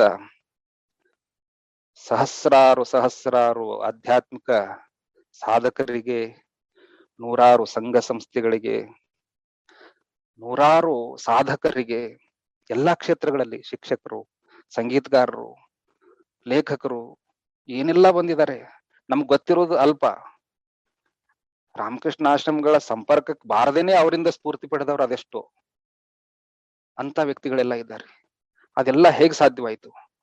ಅವರೊಬ್ರು ಮತ್ತು ಸಿದ್ದೇಶ್ವರಾನಂದಜಿ, ಕುವೆಂಪು ಅವರ ಗುರುಗಳು, ಇವರು ಇಬ್ಬರನ್ನು ಹೊರತುಪಡಿಸಿದಂತ ಕರ್ನಾಟಕದ ರಾಮಕೃಷ್ಣ ವಿವೇಕಾನಂದ ಭಾವಧಾರೆಯನ್ನ ಕಲ್ಪನೆ ಮಾಡ್ಕೊಂಡ್ರೆ ಅದು ಕಲ್ಪನೆ ಮಾಡ್ಕೊಳ್ಳೇಬಾರದು ಅಂತ. ಅವ್ರಿಲ್ಲ ಅಂದ್ರೆ ಇನ್ನೇನು ಇಲ್ಲ, ಎಲ್ಲ ಶೂನ್ಯ, ನಾವೆಲ್ಲ ಶೂನ್ಯ. ಕುವೆಂಪು ಶಿಷ್ಯರೆಲ್ಲ ಬಂದು ದಿವ್ಯತ್ರೇಯರ ಸಂದೇಶಗಳನ್ನ, ಕುವೆಂಪು ಅವರು ಹುಚ್ಚರಾಗಿದ್ರು ವಿವೇಕಾನಂದರನ್ನ ಕಂಡು, ಪುಸ್ತಕಗಳು ಬರೆದ್ರು ರಾಮಕೃಷ್ಣ ಮೇಲೆ, ವಿವೇಕಾನಂದರ ಮೇಲೆ. ಸೋಮನಾಥಾನಂದಜಿ ಮಹಾರಾಜರು, ಆಮೇಲೆ ಈ ಎಲ್ಲ ಹರ್ಷಾನಂದಜಿ ಮಹಾರಾಜರು, ಇವರೆಲ್ಲದರ ಮಾಡಿದ ಕಾರ್ಯವನ್ನ ಇನ್ನೂ ಹೆಚ್ಚು ಜನರ ಹತ್ತಿರಕ್ಕೆ ಕೊಂಡೊಯ್ಯುವಲ್ಲಿ ಪೂರ್ಣ ಯಶಸ್ಸನ್ನು ಸಾಧಿಸುವವರು ನಮ್ಮ ಸ್ವಾಮೀಜಿಯವರು, ಸಾಧಿಸಿರುವಂತವ್ರು. ಅವರೆಲ್ಲ ಪಾಂಡಿತ್ಯದಲ್ಲಿ ರಾಮಕೃಷ್ಣರ ಭಾವಗಳನ್ನೆಲ್ಲವನ್ನು ಧ್ಯಾನದ ಮೂಲಕ, ಬರವಣಿಗೆಯ ಮೂಲಕ, ಸಾಧನೆ ಮೂಲಕ ಅದೆಲ್ಲವನ್ನು ಹೊರಹಾಕಿರುವುದನ್ನ ಸ್ವಾಮೀಜಿಯವರು ಸಾಮಾನ್ಯರ ಹತ್ತಿರಕ್ಕೆ ಕರೆದುಕೊಂಡು ಹೋಗುವುದರಲ್ಲಿ ಇನ್ಯಾರೋ ಇವರಿಗೆ ಸರಿಮಿಗಿಲಾಗಿ ಆ ಕಾರ್ಯ ಮಾಡ್ಲಿಲ್ಲ. ಇವತ್ತು ಇಷ್ಟೊಂದು ವ್ಯಾಪಕವಾಗಿ ಅವರ ಕಾರ್ಯ ವ್ಯಾಪ್ತಿ ಹಬ್ಬಿರುವುದನ್ನು ಕಂಡಾಗ ಅಂತ ಒಂದು ಮಹನೀಯರನ್ನ ನಾವು ಪಡೆದಿದ್ದೀವಲ್ಲ, ಅವ್ರ ಜೊತೆಗಿದ್ದೀವಿ ನಾವು. ಅವ್ರು ನಾವು ನೋಡಿದ್ದೇವೆ ಅನ್ನೋದೇ ದೊಡ್ಡ ಹೆಮ್ಮೆ ನಮಗೆ. ಅವರು ನಮಗೆ ತಂದೆಯಂತೆ ದೊಡ್ಡ ಆಸ್ತಿಯನ್ನು ಬಿಟ್ಟು ಹೋಗಿದ್ದಾರೆ.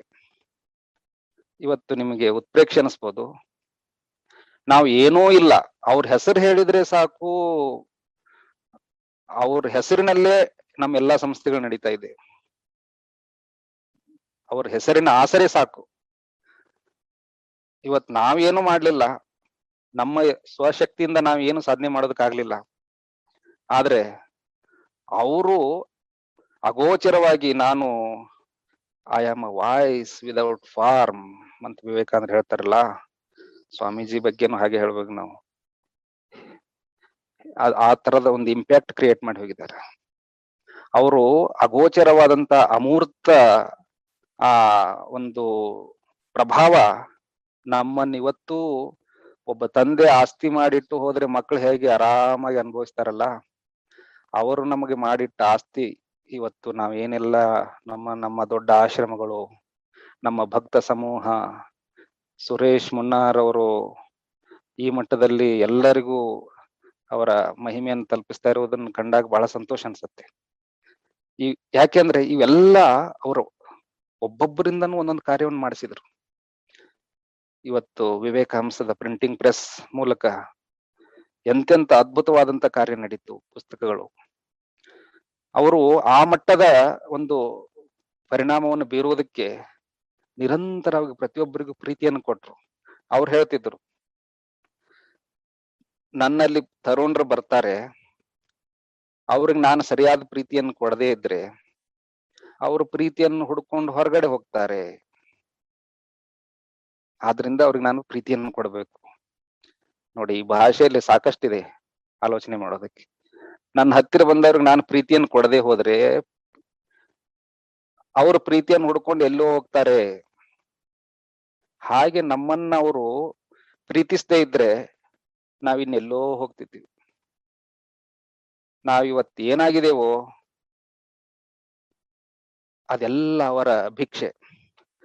ನಮ್ಮಲ್ಲಿ ಅಕಸ್ಮಾತ್ ದೋಷ ದೌರ್ಬಲ್ಯಗಳು, ಕುಂದುಕೊರತೆಗಳು ಏನಾದ್ರೂ ಇದ್ರೆ ಅದು ನಮ್ಮ ಬಲವಾದ ಸಂಸ್ಕಾರಗಳ ಪ್ರಭಾವ ಅಂತ ಅದನ್ನ ಗಂಟಾಘೋಷವಾಗಿ ನಾವು ಒಪ್ಕೊಳ್ತೇವೆ, ಪ್ರಯತ್ನ ಮಾಡ್ತಾ ಇದ್ದೇವೆ. ಆ ಮಹಾ ವ್ಯಕ್ತಿತ್ವದ ಅರ್ಥ ಮಾಡ್ಕೊಳ್ಬೇಕು ಅಂತ. ಅವ್ರು ಬೆಂಕಿ ಹಚ್ಚಿದ್ರು ನಮಗೆ ಒಂದು ರೀತಿಯಲ್ಲಿ ಉತ್ಕಟವಾದ ವ್ಯಾಕುಲತೆಯನ್ನ ಬಡಿದೆಬ್ಬಿಸಿದ್ರು. ಅವರು ರಾಮಕೃಷ್ಣ ಪರಮಹಂಸರು ಹೇಳ್ತಿದ್ರಲ್ಲ, ಹೇಗೆ ಬಾಳೆ ದಿಂಡನ್ನು ಸುಡ್ಬೇಕಾಗಿದೆ, ನಮ್ಗೆ ಬಾಳೆ ದಿಂಡಿಗೆ ಬೆಂಕಿ ಹಚ್ಚಿದ್ರೆ ಬೆಂಕಿ ಹತ್ತಲ್ಲ, ಹಾಗೆ ನಾವು ಬಾಳೆ ದಿಂಡದಂತೆ ಬಹಳ ಅದು ಸ್ಟಾರ್ಟಿಂಗ್ ಪ್ರಾಬ್ಲಮ್ ಅಲ್ಲಿ ಇದ್ದೀವಿ, ಇಗ್ನಿಷನ್ ಪ್ರಾಬ್ಲಮ್ ಇತ್ತು. ಅವ್ರು ಅದನ್ನ ಹತ್ತಿಗೆ ಬೆಂಕಿ ಹಚ್ಚಿದ್ರು, ಆಮೇಲೆ ತೆಂಗಿನ ನಾರ್ ತಂದಿಟ್ರು, ಆಮೇಲೆ ಇನ್ನೊಂದು ಉರುವಲ್ ಅಂತಂದಿಟ್ರು, ಮತ್ತೊಂದು ತಂದಿಟ್ರು. ಬೆಂಕಿ ಸ್ವಲ್ಪ ಶಕ್ತಿಯನ್ನು ಪಡೆದಂತೆ ಮತ್ತೆ ಗಟ್ಟಿ ಉರುವಲನ್ನು ಹಾಕಿದ್ರು. ಆಮೇಲೆ ಹಸಿ ಬಾಳೆ ದಿಂಡು, ಹಸಿ ಮರಗಳನ್ನು ಸುಟ್ಟು ಹಾಕುವಂತ, ದಗದಗಿಸಿರುವಂತ ಆ ತ್ಯಾಗ ವೈರಾಗ್ಯದ ಬೆಂಕಿಯನ್ನು ಹಚ್ಚಿದ್ರು ನಮ್ಮಲ್ಲಿ ಅವರು. ಆ ಬೆಂಕಿ ಹೊತ್ತಿ ಉರಿತಾ ಇರ್ಬೇಕು ಅನ್ನೋದು ಅವರ ನಿರಂತರವಾದಂತ ಆ ಸ್ಫೂರ್ತಿ ಅವ್ರ ಮಾತುಗಳಲ್ಲಿದೆ. ಮತ್ತಿನ್ನೊಂದು, ಅವರು ಎಷ್ಟೊಂದು ಮಾತಾಡಿದ್ರು, ಎಷ್ಟೊಂದು ಉಪನ್ಯಾಸಗಳು, ಅವರ ಚಿಂತನೆಗಳು, ಅವರ ಪುಸ್ತಕಗಳನ್ನು ಓದ್ತಾ ಇದ್ದಂತ ಕಾಲ ಇತ್ತು. ಅವರಿಂದ ಪ್ರಭಾವಿತರಾಗ್ತಾ ಇದ್ರು ವ್ಯಕ್ತಿಗಳು. ಇತ್ತೀಚಿನ ಬೆಳವಣಿಗೆಯಲ್ಲಿ ಪುಸ್ತಕಗಳನ್ನು ಓದುವಂತವರ ಸಂಖ್ಯೆ ಕಡಿಮೆ ಆಗಿದ್ರಿಂದ ನಾನು ಬಹಳಷ್ಟು ಆಲೋಚನೆ ಮಾಡಿ ಅವರ ಎಲ್ಲ ಧ್ವನಿ ಮುದ್ರಿಕೆಗಳನ್ನ ಯೂಟ್ಯೂಬ್ ಅಲ್ಲಿ ತರಬೇಕು ಅಂತ ನಿಶ್ಚಯ ಮಾಡಿ ಕಳೆದ 1 ವರ್ಷದಿಂದ 650ಕ್ಕೂ ಹೆಚ್ಚು ಅವರ ಧ್ವನಿ ವಿಡಿಯೋ ಆಡಿಯೋಗಳನ್ನ ಯೂಟ್ಯೂಬ್ ಅಲ್ಲಿ ಅಪ್ಲೋಡ್ ಮಾಡಿದ್ದೇನೆ. ಯಾಕೆ ಅಂದ್ರೆ ನಾನು ಪಡೆದ ಸ್ಫೂರ್ತಿ ನನ್ನಂತ ಸಹಸ್ರಾರು ಯುವಕರಿಗೆ, ವ್ಯಕ್ತಿಗಳಿಗೆ ಸ್ಫೂರ್ತಿ ಆಗುವಂತದ್ದು. ಅದು ಎಷ್ಟೋ ಜನ ಕೇಳೇ ಇರ್ಲಿಲ್ಲ ಎಷ್ಟೋ ವಿಚಾರಗಳನ್ನ, ಅದನ್ನ ನಾನು ಮೊದಲಿಂದಲೂ ಸಂಗ್ರಹಿಸ್ತಾ ಇದ್ದೆ. ಮತ್ತು ನಿರಂತರವಾಗಿ ನಾನು ಆಲೋಚನೆ ಮಾಡ್ತಾ ಇದ್ದೆ, ಮಧ್ಯೆ ಈ ಸ್ವಾಮೀಜಿಯವರ ಹುಚ್ಚಿನ ಪ್ರಭಾವಕ್ಕೆ ನಾನು ಸಿಲುಕಾಕೊಂಡು ನನ್ನ ತನವನ್ನೇ ಕಳ್ಕೊಂಡ್ಬಿಡ್ತೇನೆ, ಇವರಿಂದ ತಪ್ಪಿಸ್ಕೋಬೇಕಂತ ಆಲೋಚನೆ ಮಾಡಿದ್ದು ಉಂಟು ನಾನು. ಅದಕ್ಕಾಗಿ ರಂಗನಾಥಾನಂದಜಿಯವರ ಬರವಣಿಗೆ, ಮತ್ತು ಅವರ ಉಪನ್ಯಾಸಗಳನ್ನು ಕೇಳೋದು ಪ್ರಾರಂಭ ಮಾಡಿದೆ. ಪುರುಷೋತ್ತಮಾನಂದಜಿನ ಪೂರ್ತಿ ಮರ್ತು ಬಿಡೋಣ ಒಂದಷ್ಟು ದಿನ ಅಂತ ಮರ್ತ ಬಿಟ್ಟಿದ್ದೆ. ಆಮೇಲೆ ಪುರುಷೋತ್ತಮಾನಂದಜಿಯನ್ ಬಿಟ್ಟು ಬೇರೆ ಬೇರೆ ಯೂಟ್ಯೂಬ್ ಅಲ್ಲಿ ಸಿಗುವಂತ ಬೇರೆ ಬೇರೆ ವ್ಯಕ್ತಿಗಳ ಪ್ರಭಾವಕ್ಕೆ ಹೋಗೋಣ, ಅವ್ರದ್ದು ಕೇಳೋಣ, ಇವೆಲ್ಲ ಮಾಡಿ ನೋಡಿದೆ, ಹುಚ್ಚಾಟ ನೋಡಿದೆ ನಾನು. ರಂಗನಾಥಾನಂದಜಿ ಅವರ ಪ್ರಭಾವಕ್ಕಂತೂ ಖಂಡಿತವಾಗಿ ಒಳಗಾಗಿದ್ದೇನೆ. ಅವರು ದೀಕ್ಷಾ ಗುರುಗಳು, ಇವರು ನಮಗೆ ಶಿಕ್ಷಾ ಗುರುಗಳು. ಎಲ್ಲದನ್ನ ನೋಡಿ ಮತ್ತೆ ನಾನು ವಾಪಸ್ ಪೊನ್ನಂಪೇಟೆಗೆ ಬಂದೆ. ಮಾನಸಿಕವಾಗಿ ಅದೇ ಚಿಂತನೆಗಳನ್ನು ಕೇಳ್ತಾ ಇದ್ದೇನೆ. ಅದೇ ಬೆಂಗಳೂರು ಆಶ್ರಮದಲ್ಲಿ ಮಾಡಿದ ಅವ್ರ ಉಪನ್ಯಾಸಗಳನ್ನ ಮತ್ತೊಮ್ಮೆ ಕೇಳ್ತಾ ಇದ್ದೇನೆ. ಮತ್ತೆ ನಾವು ಏನೆಲ್ಲ ಪುಸ್ತಕಗಳನ್ನ ಓದಿಯೋ, ಏನೆಲ್ಲ ಮಾಡಿಯೋ, 100 ಉಪನ್ಯಾಸಗಳನ್ನ ನಾವು ಮಾಡಿದ್ದೇವೆ. ಅವೆಲ್ಲಾ ಮಾಡಿ ಆದ್ಮೇಲೆ ಏನೂ ಗೊತ್ತಿಲ್ಲದಂತೆ, ಹಸುಳಿಯಂತೆ, ಶಿಸ್ತಿನ ಬಾಲಕನಂತೆ ಇವತ್ತು ಕೂಡ ಅವ್ರ ಉಪನ್ಯಾಸಗಳನ್ನ ಕೇಳ್ತೇನೆ. ಅಂದ್ರೆ ಇನ್ ಯಾರು ಉಪನ್ಯಾಸಗಳನ್ನು ಅಷ್ಟು ತದೇಕ ಚಿತ್ತದಿಂದ ಕೇಳುವಂತ ವ್ಯವಧಾನ ನನಗಿಲ್ಲ. ಅಂತವನ್ನು ಸ್ವಾಮೀಜಿಯ ಮಾತುಗಳನ್ನು ಇವತ್ತು ಮರುಳಾಗಿ ನಿತ್ಯ ಕೇಳೋಗನಾಗಿದ್ದೇನೆ. ಮತ್ತು ವ್ಯಕ್ತಿಗಳಿಗೆ ಅದನ್ನು ತಲುಪಿಸುವ ನಿಟ್ಟಿನಲ್ಲಿ ನಾನು ಪ್ರಯತ್ನ ಮಾಡಿದ್ದೇನೆ. ಅದನ್ನ ಸಹಸ್ರಾರು ಸ್ವಾಮೀಜಿಯವರ ಈ ಯೂಟ್ಯೂಬ್ ಉಪನ್ಯಾಸಗಳನ್ನ 6 ಲಕ್ಷಕ್ಕಿಂತ ಹೆಚ್ಚು ಜನ ಇದುವರೆಗೆ ನೋಡಿದ್ದಾರೆ. 6 ಲಕ್ಷ ವ್ಯೂಸ್, ಹೆಚ್ಚು ಕಡಿಮೆ 5.5 ಲಕ್ಷ ಮೇಲೆ ಇರಬೇಕು. ನೋಡಿಲ್ಲ, ಚೆಕ್ ಮಾಡಿಲ್ಲ. Definitely more than 5 lakhs.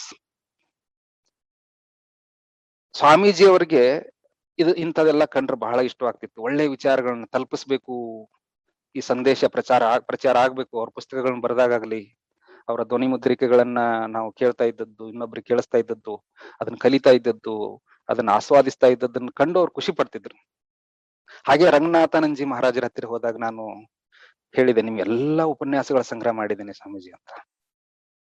ಅವ್ರು ಹೇಳಿದ್ರು, simple, make it a copy and distribute it everybody ಅಂತ ಹೇಳಿದ್ರು. ಅವ್ರಿಗೆಲ್ಲರಿಗೂ ಅದನ್ನ ಶೇರ್ ಮಾಡಿ, ಎಲ್ಲರಿಗೂ ಶೇರ್ ಮಾಡೋದು, CD ಕಾಪಿ ಮಾಡೋದು, ಇನ್ನೊಬ್ರಿಗೆ ಕೊಡೋದು ಮಾಡಿದೆ ಒಂದಷ್ಟು ದಿನ. ಆದ್ರೆ ಯೂಟ್ಯೂಬ್ ಬಂದಿದೆ ಇವಾಗ. ಸುಮ್ನೆ ಕುಳಿತ್ಕೊಂಡು ನಾನು ಕೇಳ್ತಾ 100 ಜನಕ್ಕೆ ವ್ಯವಸ್ಥಿತವಾಗಿ ಕೇಳಿಸುವಂತ ಕೆಲಸ ಮಾಡ್ತಾ ಇದ್ದೀನಿ. ಯಾಕೆಂದ್ರೆ ಸ್ವಾಮೀಜಿಯ ಉಪನ್ಯಾಸಗಳು, ಭಜನೆಗಳು ಹಾಗೇ ಇದ್ದು, ಎಲ್ಲೋ ಕೆಲವರ ಆಸಕ್ತರ ಸಿಸ್ಟಮ್ ಅಲ್ಲೋ, ಅವರ ಹಾರ್ಡ್ ಡಿಸ್ಕ್ ಅಲ್ಲೋ ಇದ್ದು, ನನ್ನ ಹಾರ್ಡ್ ಡಿಸ್ಕ್ ಅಲ್ಲೂ ನಾನು ಕಲೆಕ್ಟ್ ಮಾಡಿದ್ದು ಹಾಗೆ ಇದ್ದು. ಸುಮ್ನೆ ಇಟ್ಕೊಂಡು ನಾನೊಬ್ನೇ ಇಟ್ಕೊಂಡು ಏನ್ ಮಾಡೋದು, ಎಲ್ಲರಿಗೂ ಕೇಳಿಸ್ಬೇಕು ಅನ್ನುವಂತ ಹುಚ್ಚು ನನ್ನಲ್ಲಿ ಪ್ರಾರಂಭವಾಗಿ ಅದನ್ನ ಶೇರ್ ಮಾಡೋದಕ್ಕೆ ಪ್ರಾರಂಭ ಮಾಡಿದ್ದೀನಿ ಯೂಟ್ಯೂಬ್ ಅಲ್ಲಿ. ನೀವೆಲ್ಲರೂ ರಾಮಕೃಷ್ಣ ವಿವೇಕಾನಂದ ವೇದಾಂತ ಆಶ್ರಮದ ಈ ಯೂಟ್ಯೂಬ್ ಚಾನಲ್ ಅಲ್ಲಿ ನೀವು ಹೋಗಿ ಚೆಕ್ ಮಾಡಿ. More than 5 lakhs view. ಪ್ರತಿಯೊಂದು ಕೆಟಗರೀಸ್ ಅವ್ರು ಮಾಡಿದಂತ ಪ್ರತಿಯೊಂದನ್ನು ಅವೈಲೇಬಲ್ ಇರುವಂತದ್ದು ಎಲ್ಲವನ್ನು ಸಂಗ್ರಹಿಸಿ ಎಲ್ಲರೂ ಕೇಳ್ಬೇಕು. ನಿರಂತರವಾಗಿ ನಮಗೆ ಶಾಶ್ವತ ಸ್ಫೂರ್ತಿಯ ಚಿಲುಮೆಯಾಗಿ ಸ್ವಾಮೀಜಿ ನಮ್ಮ ಜೊತೆಗಿರ್ಬೇಕು. ಅವರು ಅಗೋಚರ, he is a voice without form. ಅವರು ನಿರಂತರವಾಗಿ ಅವರ ಧ್ವನಿ ನಮ್ಮಲ್ಲಿ ಅಣುರಣನ ಅದು ಅಣುರಣನಗೊಳ್ತಿರ್ಬೇಕು. ಆ ವಾಕ್ಯಗಳನ್ನ ಕೇಳ್ತಾ ಇರ್ಬೇಕು. ಅವ್ರ ಮಾತುಗಳು, ಅವ್ರ ಧ್ವನಿ, ಅವ್ರ ಹಾಡೇ ಅವ್ರ ಮಾತೇ ಇಂಪು. ಇನ್ ಹಾಡಂತೂ ಅದು ಅದೊಂದು ಅದ್ಭುತ ಅಲೌಕಿಕ ಸ್ವರ್ಗೀಯ ಗಾನ, ಸೆಲೆಸ್ಟಿಯಲ್ ಸಾಂಗ್ ಅಂತ ರಂಗನಾಥಾನಂದಜಿ ಅವ್ರು ಹೇಳ್ತಾ ಇದ್ರಲ್ಲ, ಆ ನಿಟ್ಟಿನಲ್ಲಿ ಇಂಥ ಎಲ್ಲಾ ಮಹಾ ದಿಗ್ಗಜ ತಪಸ್ವಿಗಳ, ಜ್ಞಾನಿಗಳ ಎಲ್ಲರ ಮಧ್ಯೆ ನಮ್ಮ ಸ್ವಾಮೀಜಿಯವರು ನಮಗೆ ಬಹಳ ಹೆಚ್ಚು ಆಪ್ಯಾಯಮಾನರಾಗ್ತಾರೆ. ಅಂದ್ರೆ ಅವ್ರ ಜೊತೆಗೆ ನಾವ್ ಇದ್ದೀವಿ, ಅವ್ರನ್ನ ನೋಡಿದೇವೆ. ಅವ್ರನ್ನ ನೋಡಿದ್ಮೇಲೆ ಅಂತವ್ರು ಇನ್ನೊಬ್ರು ಸಿಕ್ಕಿಲ್ಲ ಅನ್ನುವಂತ ಒಂದು ನಮ್ಮ ಭ್ರಾಂತಿಯೋ, ನಮ್ಮ ವೈಯಕ್ತಿಕ ಅನಿಸಿಕೆಯೋ ನೀವು ಸ್ವೀಕರಿಸಬಹುದು, ಬಿಡ್ಬೋದು. ಅದು ನಿಮಗೆ ಎಲ್ಲರಿಗೂ ಈ ಮಾತುಗಳು ಆಪ್ಯಾಯಮಾನವಾಗ್ಬೇಕಾಗಿಲ್ಲ. ನಿಮ್ಮ ಭಾವನೆಗಳು ನಿಮ್ಮ ರೀತಿಯಲ್ಲಿ ಇರ್ತವೆ. ನಾವಂತೂ ಅವರಿಂದ ಹುಚ್ಚರಾಗಿದ್ದೇವೆ. ಆ ಹುಚ್ಚುತನ ನಮ್ಮನ್ನ ಜೀವನ ಪರ್ಯಂತ ಆವರಿಸ್ಕೊಂಡು ಇರ್ಲಿ ಅಂತಾನೆ ನಮ್ಮ ಭಾವನೆ. ನಾವು ಆ ಹುಚ್ಚುತನ ಬಿಡಿಸ್ಕೊಳ್ಳೋಕೆ ಪ್ರಯತ್ನ ಪಟ್ಟಿದ್ದೇನೆ. ಅವ್ರನ್ನ ಮರೆಯೋದಕ್ ಪ್ರಯತ್ನ ಪಟ್ಟಿದ್ದೇನೆ. ಅವ್ರನ್ನ ಮರೆಯುವುದಕ್ಕೋಸ್ಕರ ಬೇರೆ ಬೇರೆ ವ್ಯಕ್ತಿಗಳ, ಬೇರೆ ಬೇರೆ ಉಪನ್ಯಾಸಗಳ, ಬೇರೆ ಬೇರೆ ಸ್ವಾಮೀಜಿಗಳ, ಬೇರೆ ಬೇರೆ ಪುಸ್ತಕಗಳ ಮಾರು ಹೋಗಿದ್ದೇನೆ. ಎಲ್ಲ ಸರ್ಕಸ್ ಮಾಡಿ ಆದ್ಮೇಲೂ ಕೂಡ ಅವ್ರನ್ನ ಮರೆಯೋದಕ್ಕಾಗ್ಲಿಲ್ಲ. ಮತ್ತು ಅವರದೇ ಹುಚ್ಚು ನನ್ನನ್ನ ಬಂದು ಕೆರಳಿಸ್ಬಿಟ್ಟಿದೆ. ಅವರ ಆ ಮಹಾ ವ್ಯಕ್ತಿತ್ವದ ಅದ್ಭುತವಾದಂತ ಆರಾಧಕನಾಗಿ, ಪೂಜಕನಾಗಿ, ವಿನಮ್ರ ಭಕ್ತನಾಗಿ, ಸೇವಕನಾಗಿ, ಅವರ ಒಂದು ಈ ಕಾರ್ಯದಲ್ಲಿ ನನ್ನನ್ನ ಒಂದು ಸಣ್ಣ ಮಾಧ್ಯಮವನ್ನಾಗಿ ಮಾಡ್ಕೊಳ್ಳುವಂತ ಮನಸ್ಸು ಅವ್ರು ಮಾಡಿದಾರಲ್ಲ, ಅದಕ್ಕಾಗಿ ನಾನು ಅವ್ರಿಗೆ ಶಾಶ್ವತ ಋಣಿ. ಅನೇಕ ಸಹಸ್ರ ಕೋಟಿ ಜನ್ಮಗಳೇನಾರಿದ್ರು ಕೂಡ ಅವರ ಎರಡೂ ಶ್ರೀಪಾದಗಳ ಮೇಲಿಟ್ಟುಬಿಟ್ಟಿದ್ದೇನೆ. ನನ್ನ ಮುಂಬರುವ ಅನಂತ ಕೋಟಿ ಸಹಸ್ರ ಜನ್ಮಗಳನ್ನ ಅವರ ಎರಡೂ ಶ್ರೀಪಾದಗಳ ಮೇಲೆ ಸಮರ್ಪಿಸಿಬಿಟ್ಟಿದ್ದೇನೆ.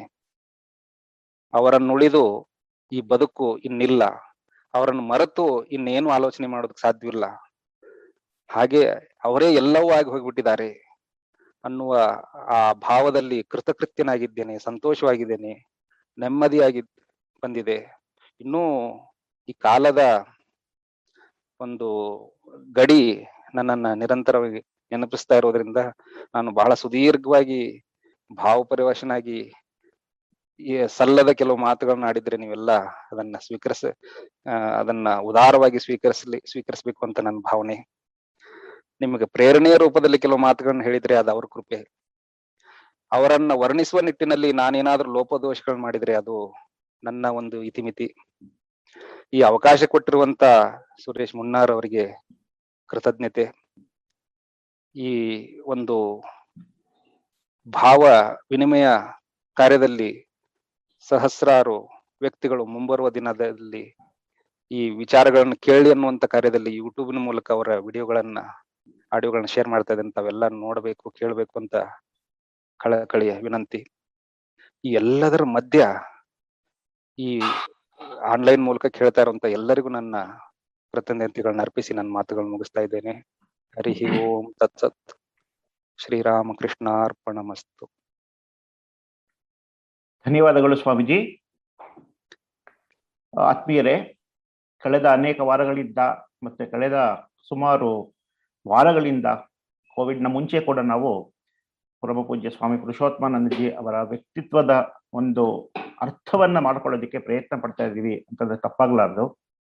ಪ್ರತಿ ಸಲ ಬೇರೆಯವರು ಅವರ ವ್ಯಕ್ತಿತ್ವವನ್ನು ವರ್ಣಿಸಕ್ ಹೋದಾಗ, ಬೇರೆ ಬೇರೆ ವಿಷಯಗಳನ್ನ ಕುರಿತು ಅವರನ್ನ ವರ್ಣಿಸಕ್ ಹೋದಾಗ್ಲೂ ನಮ್ಗೆ ಸ್ವಾಮೀಜಿಯವರ ಮತ್ತೊಂದು ಮುಖ ಕಾಣಿಸ್ತಾ ಇದೆಯೇನೋ, ಸ್ವಾಮೀಜಿಯವರ ಮತ್ತೊಂದು ಆಯಾಮ ನಮ್ಮ ಮುಂದೆ ತೆರೆದಿಡ್ತಾ ಇದೆಯೇನೋ ಅಂತಲೇ ಅನ್ನಿಸ್ತಾ ಇದೆ. ಇವತ್ತಿನ ದಿವಸ ಶಿಕ್ಷಾ ಗುರು ಪರಮ ಪೂಜ್ಯ ಸ್ವಾಮಿ ಪುರುಷೋತ್ತಮಾನಂದಜಿ ಮಹಾರಾಜ್ ಅನ್ನೋ ವಿಷಯದ ಬಗ್ಗೆ ಪೂಜ್ಯ ಅಭಯಾನಂದಜಿ ಅವರು ಮಾತಾಡ್ತಾ, ಬಹುಶಃ ಅವರು ಒಂದು ವಿಶೇಷವಾದ ಒಂದು ರೀತಿಯಲ್ಲಿ ಪುರುಷೋತ್ತಮಾನಂದರ ಗುರುತನವನ್ನ ನಮ್ಮ ಮುಂದೆ ಇಟ್ಟಿದ್ದಾರೆ. ಏನಂದ್ರೆ ಸಾಮಾನ್ಯ ಗುರು ಅಂತಂದ್ರೆ ಅವರು ನೀನ್ ಹೀಗ್ ಮಾಡು ಅಂತ ಹೇಳೋದನ್ನೇ ನಾವು ಗುರು ಅನ್ಕೊಳ್ತೀವಿ. ಅದೇ ಸ್ವಾಮೀಜಿ ಅವರು ಬಹಳ ಸ್ಪಷ್ಟವಾಗಿ ಹೇಳಿದ್ರು, ಪುರುಷೋತ್ತಮಾನಂದರ ಒಂದು ನಡಿಗೆ, ಪುರುಷೋತ್ತಮಾನಂದರ ಒಂದು ನೋಟ, ಅದೇ ನಮಗೆ ಗುರುವಾಗಿತ್ತು. ಅದರಲ್ಲೇ ನಾವು ಎಲ್ಲವನ್ನ ಕಲ್ತ್ವಿ, ಅದರಿಂದಲೇ ನಾವೆಲ್ಲವನ್ನ ಕಲಿಯೋದಕ್ಕೆ ಸಾಧ್ಯ ಆಯ್ತು ಅಂತ. ಶಿಕ್ಷೆ ಕೊಡ್ತಾನೆ ಗುರು ಆಗ್ಬೇಕಂದಿಲ್ಲ. ಶಿಕ್ಷಣದ ಮೂಲಕ ಗುರು ಶಿಕ್ಷೆ ಇಲ್ದೇನೆ ಹೇಗೆ ತನ್ನ ಗುರುವನ್ನತನವನ್ನು ಸಂಪಾದಿಸ್ಕೋಬಹುದು ಅನ್ನೋದನ್ನ ಅವರು ತುಂಬಾ ಚೆನ್ನಾಗಿ ನಮ್ಮ ಮುಂದೆ ತೆರೆದಿಟ್ಟಿದ್ದಾರೆ. ಸ್ವಾಮೀಜಿಯನ್ನ ನೋಡ್ತಾ ಇದ್ರೇನೆ ಒಂದು ನಾವು ಮೈ ಮರಿತಾ ಇದ್ವಿ. ಸ್ವಾಮೀಜಿಯವರ ಆ ಜಾಗೃತೆ ಅನ್ನೋದೇ ನಮಗೊಂದು ಚೇತನವಾಗಿತ್ತು, ಒಂದು ಶಿಕ್ಷಣವಾಗಿತ್ತು.